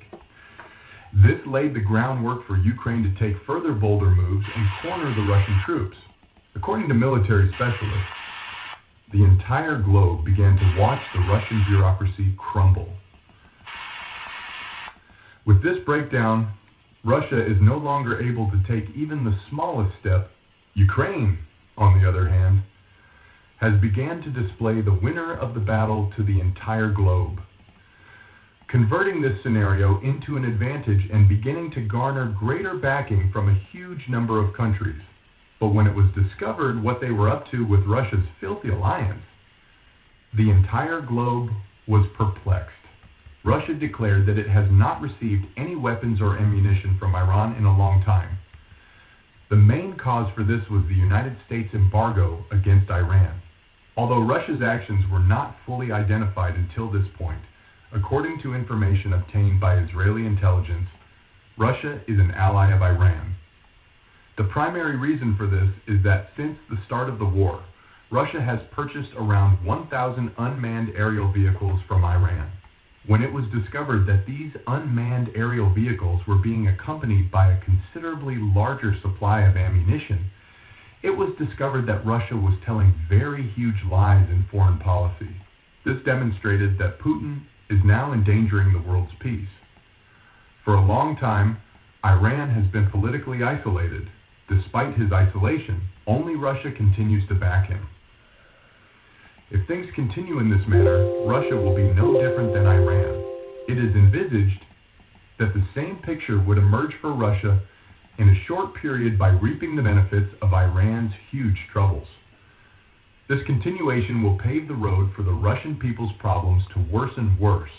If the Russian people continue to resist against these new trends, it will pave the road for Russia to face even larger difficulties. Especially now, the Russian people are going about their lives in the midst of a major economic crisis. If the current economic crisis continues, each Russian will face much greater hardships. This economic slump has reached such proportions. For a long time, the Russian people have faced economic difficulties. However, these problems were never as severe as they are now. At this point, we must consider how sufficient and necessary Putin's previous initiatives were, as well as the gravity of the current situation. Many Western firms that left Russia began to leave a swarm of unemployed behind. As a result of this herd dispersing to different locations in search of jobs, Russia's dilemma has evolved. The Russian people's ongoing struggle to survive has saddened the entire world. Approximately 170,000 Russian soldiers were killed during the Russian army's one-year takeover attempt. A huge number of unemployed Russians were transferred to this region because these people needed to be buried in some way. A preacher and a cemetery are two of the most essential professions currently registered. As a result, the Russian army began to suffer from severe demoralization. The Russian people are furious that their loved ones died so quickly. This puts the Russian people in a terrible situation. The Russian people, who were prepared to revolt, took their breakthrough to a whole new level and began collecting signatures for peace. If things continue as they are, Russia will be forced to leave Ukraine. If Putin is defeated, he will lose all power. German tanks make a critical advance. Putin was not expecting this. While the arrival of aid in Ukraine completely altered the course of the battle, the Ukrainian army carried out such an operation. Putin's T-90 tanks were destroyed in a massive tank combat. The Russian army, on the other hand, had no branches to cling to. When Putin went insane after this tank fight, he signed highly important war decisions. The Russian army began to retreat more and more each day during the Ukrainian war. While the Ukrainian army has made significant advances as a result of the assistance it has received, Russia's helplessness in response has been widely addressed in the international news. As Putin's foreign policy failures mounted, he began to let this war to evolve in every way. Because of the continuation of the war with such a major issue, Ukrainian President Volodymyr Zelensky has begun to fully exploit his foreign policy successes. This tank fight reminded Putin one more of his location. The entire world was aware that Russia had recently retreated. But this is the first time the truth has struck Putin so strongly. When Russia was at a loss for what to do, one of the best tank fights ever took place. Ukraine utilized Leopard 2s in this tank fight, whereas Putin's army, which was struggling with modernization, used T-90s. In comparison, roughly twice as many T-90s were destroyed because to the intelligent employment of Leopard 2s. The Ukrainian army's success has been written in gold letters in history. Those who learned about Ukraine's next action were taken aback. For some years, the Ukrainian army has been preoccupied with the subject of Soledar. In reaction, it is known that Russia has moved a considerable number of troops to this region, while Ukrainian intelligence learned that the Russian army will transfer tanks from Donetsk to Soledar. The Ukrainian army has begun measures to enter the fight with these tanks, which are plainly superior to the Leopard 2s. DEC, the hard work of Ukrainian intelligence, which had been in the Donetsk region for a long time, had finally paid off. Russian military lagged far behind in this area, as they do in all others. Technology, which is regarded as one of Ukraine's most significant advantages, has taken action to provide a significant edge. The Ukrainian army got news that the Russian army had begun to march into the Mykolaiv district, near to Soledar. When the Ukrainian army learned of this, they promptly dispatched flag officers to the area for reconnaissance purposes. As a consequence of the Bayraktar's observations from high altitude in that vicinity, it was learned that approximately 70 T-90s had arrived. In contrast to these T-90s, the Ukrainian Army's Leopard 2s were capable of creating a significant advantage. The Ukrainian Army has taken just this measure, sending Leopard 2s to that region.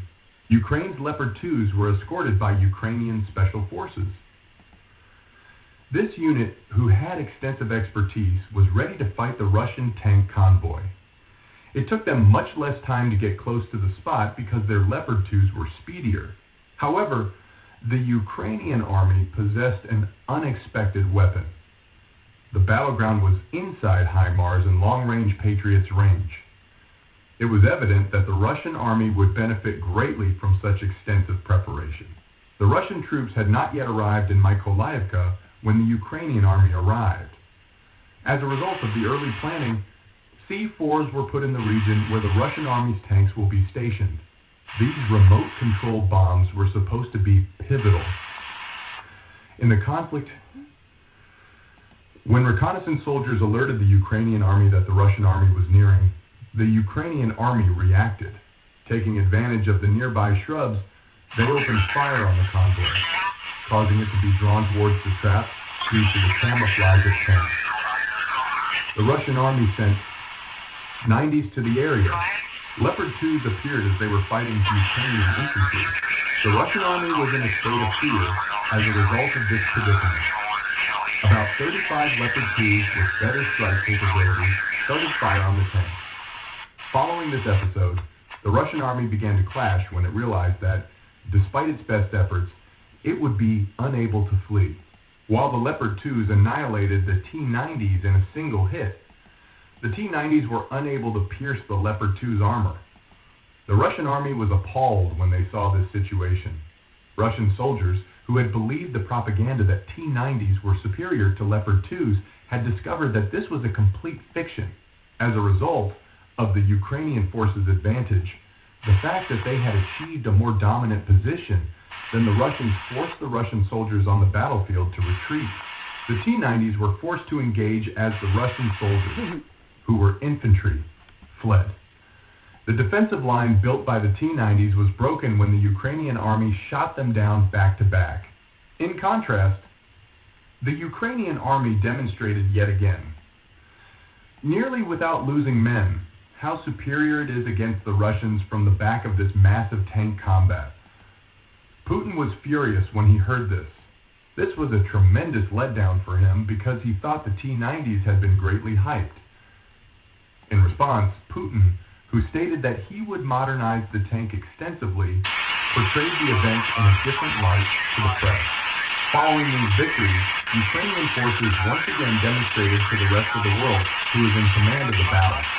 But there was another essential aspect to this operation. Ukraine's dominance in the Soledar region has demonstrated that Russians can no longer enter. When we realized that the ammunition, military, or vehicle support that Russia had sent here had been detonated, all of the Russian army's aspirations for Ukraine vanished. After it was revealed that Putin would take a reforming approach to certain issues in the army, in light of Ukraine's triumph, things began to go horribly wrong as a result of one of the captured soldiers' accusations regarding the Russian army. The reason for Ukraine's long-standing military supremacy over Russia is actually tied to the Russian army's current leadership. The Russian army began to suffer continuously in its conflict with Ukraine. Although the main reason for this is that Ukraine has just had a very serious development, it has also been noted as Putin's anti-military policies. For fear of a coup, Russian President Vladimir Putin has persistently obstructed military growth. After all, the Russian force had hardly developed at all while the Soviets were at war with Ukraine. With Russia, which produces few weapons, losing to Ukraine as a result of failed incursions and withdrawals, it no longer has any opportunities. When the Russian military blames Putin for these occurrences, everything changes. The transfer of the weaponry they left behind to the Ukrainian inventory and Ukraine's subsequent most successful usage has practically drove Putin insane. After Russian soldiers quickly took many regions at the start of the war, the Ukrainian army restored regional dominance by withdrawing from roughly 70 of the occupied territories. While Russia has a lot of money, it has also been shown that the war has been mismanaged from the start.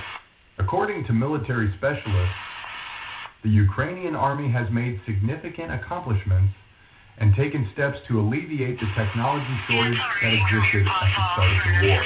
As a result of the Russian army's inability to detect these maneuvers, not a single thing is left out of hand. In addition to the recent casualties of the Russian army, around 150,000 Russian servicemen were killed. Because it is unknown how much longer the Russians can take these casualties, it is becoming evident when the battle will conclude. While it is unknown how long Russia can sustain the recent events in this region, it is also unknown how the Ukrainian army will react to them. And the entire world is discussing the need of competent administration of the Russian army in order to influence the course of the conflict. The massive Russian-Ukrainian operation has never come so close to Kiev. With the departure from Crimea, Russia conducted an operation on the port of Odessa. The signals of Russian ships sent from the Black Sea were cut off by 6 on their route to Odessa, according to Turkey, who alerted Russia about the war exercises. The invading Russian army, unable to produce enough decals due to the signal failure, was defeated from Odessa. HIMARS formed a line off the coast of Odessa and attacked Russian warships in the middle of the Black Sea. Russia is furious about the situation. Russia mentioned over the phone with Erdogan that they had chosen to reconsider the natural gas facility that they were considering creating in Turkey, and that it would not be completed until they were informed otherwise. The Russian-Ukrainian conflict has spilled out into the Black Sea. According to Ukrainian intelligence, Russia intends to enter Kiev from a different direction. At this time, the urge to decouple from the land's repeated failures is at the forefront. Russia is planning a strike from Crimea to Odessa, which will be supported by warships dispatched from Roslov. The Ukrainian army has begun preparing to repel an attack on the coasts of Odessa and Mykolaiv. Ukraine has lined up HIMARS and Patriots. The Ukrainian army, anticipating that the operation would be simpler to win without delaying Russia's arrival, began gathering intelligence in the region via Bayraktars. He moved his soldiers from near Zaporozhye to Odessa. All preparations were completed by the Ukrainian army, which also towed battleships from the port of Odessa to Kherson. The operation was initiated at dawn by Russian President Vladimir Putin. Russian ships sailing from Sevastopol anchored near Odessa and requested the main battle fleet from Roslov.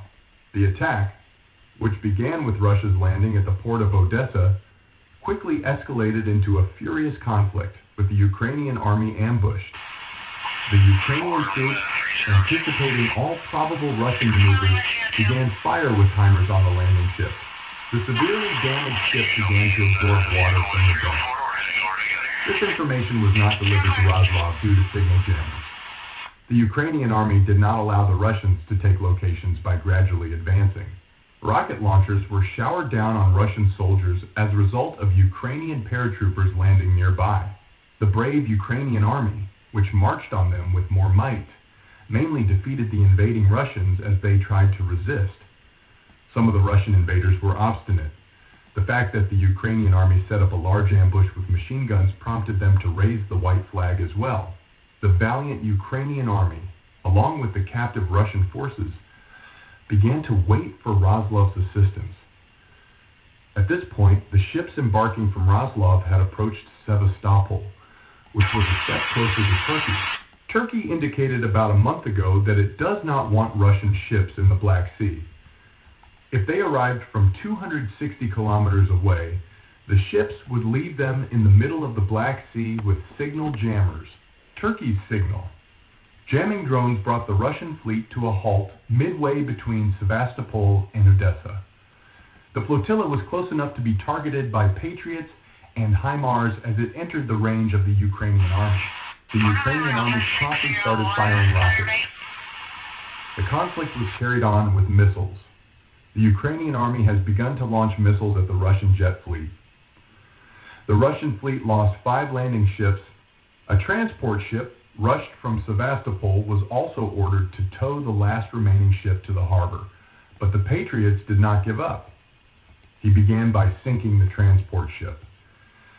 The landing craft then sank to the seafloor. Turkey's contribution was important at this point. When Russian President Vladimir Putin learned about the episode, he erupted in rage.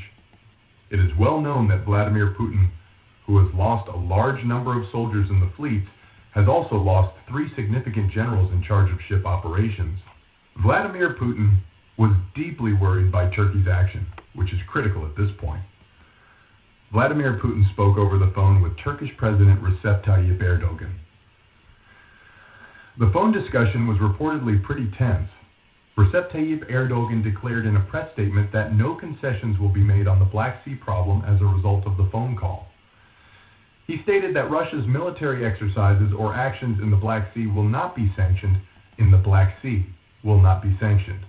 Recep Tayyip Erdogan claimed that he wants to preserve peace and that he will not change the Black Sea peace atmosphere. When he heard these words, Russian President Vladimir Putin went insane. He stated that Russia has chosen to postpone the establishment of a natural gas facility in Turkey.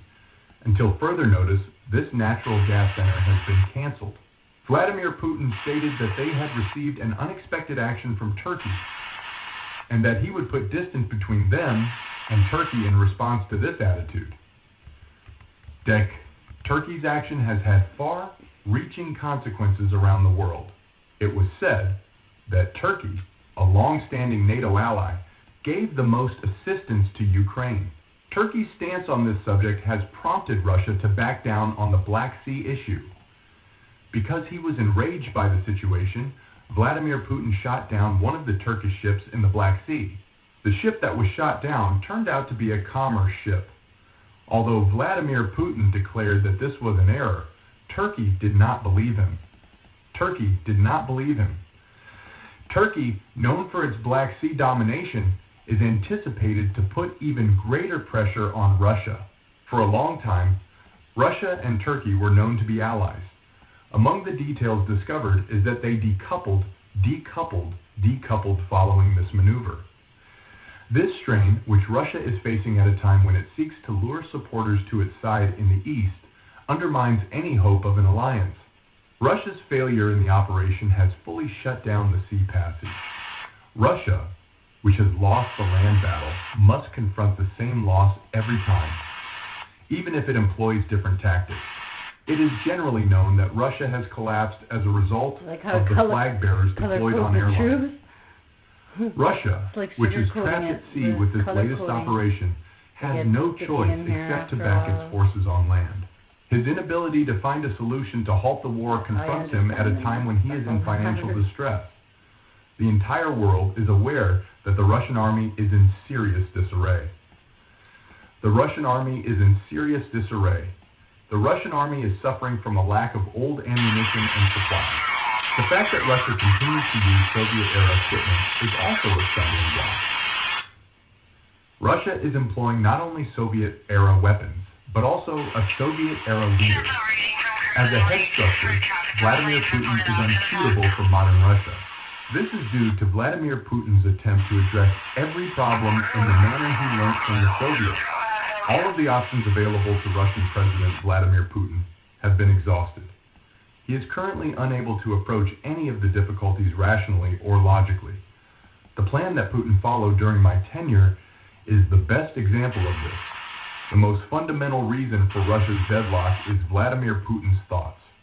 The serious deterioration of the intelligence network, on the other hand, the expansion of Ukraine's intelligence network is altering the entire course of the war.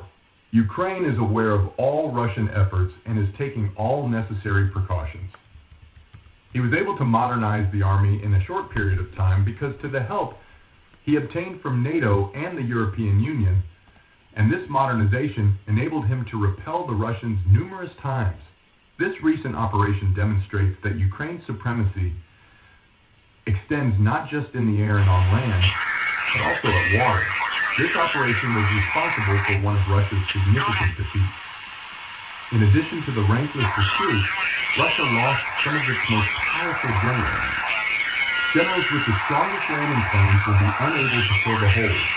In other words, even if Turkey commits an operation in the Black Sea, Russia lacks the appropriate generals to carry out the landing with confidence. The Russian army's insufficiency is a constant concern, and this lack of equipment faces Russia at all stages of the battle. Russia's status ensures that the war is always moving in Ukraine's favor. Ukraine's response to Russia became a source of interest from this point forward. There are indications that Ukraine will launch a big operation. These signals indicate that the Ukrainian army will strike Russia forcefully. According to the statistics, Ukraine's dominance over Russia will last a long time.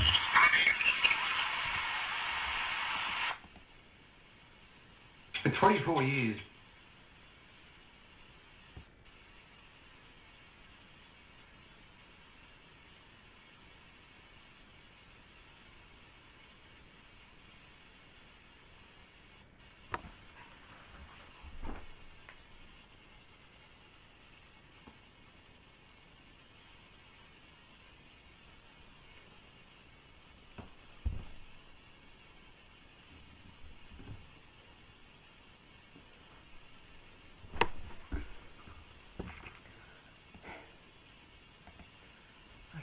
Take a break from this little map here. So you guys are looking pretty fucking guilty, eh? All the people who threw me in jail, they all lived beside each other.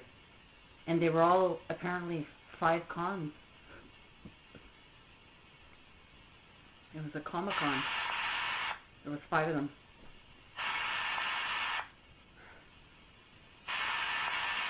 And so it's not looking too good for you guys. See how smart I am? In like half a day, I linked you guys all together right back to 1996. Hey, that's called reality? It's called recreating reality.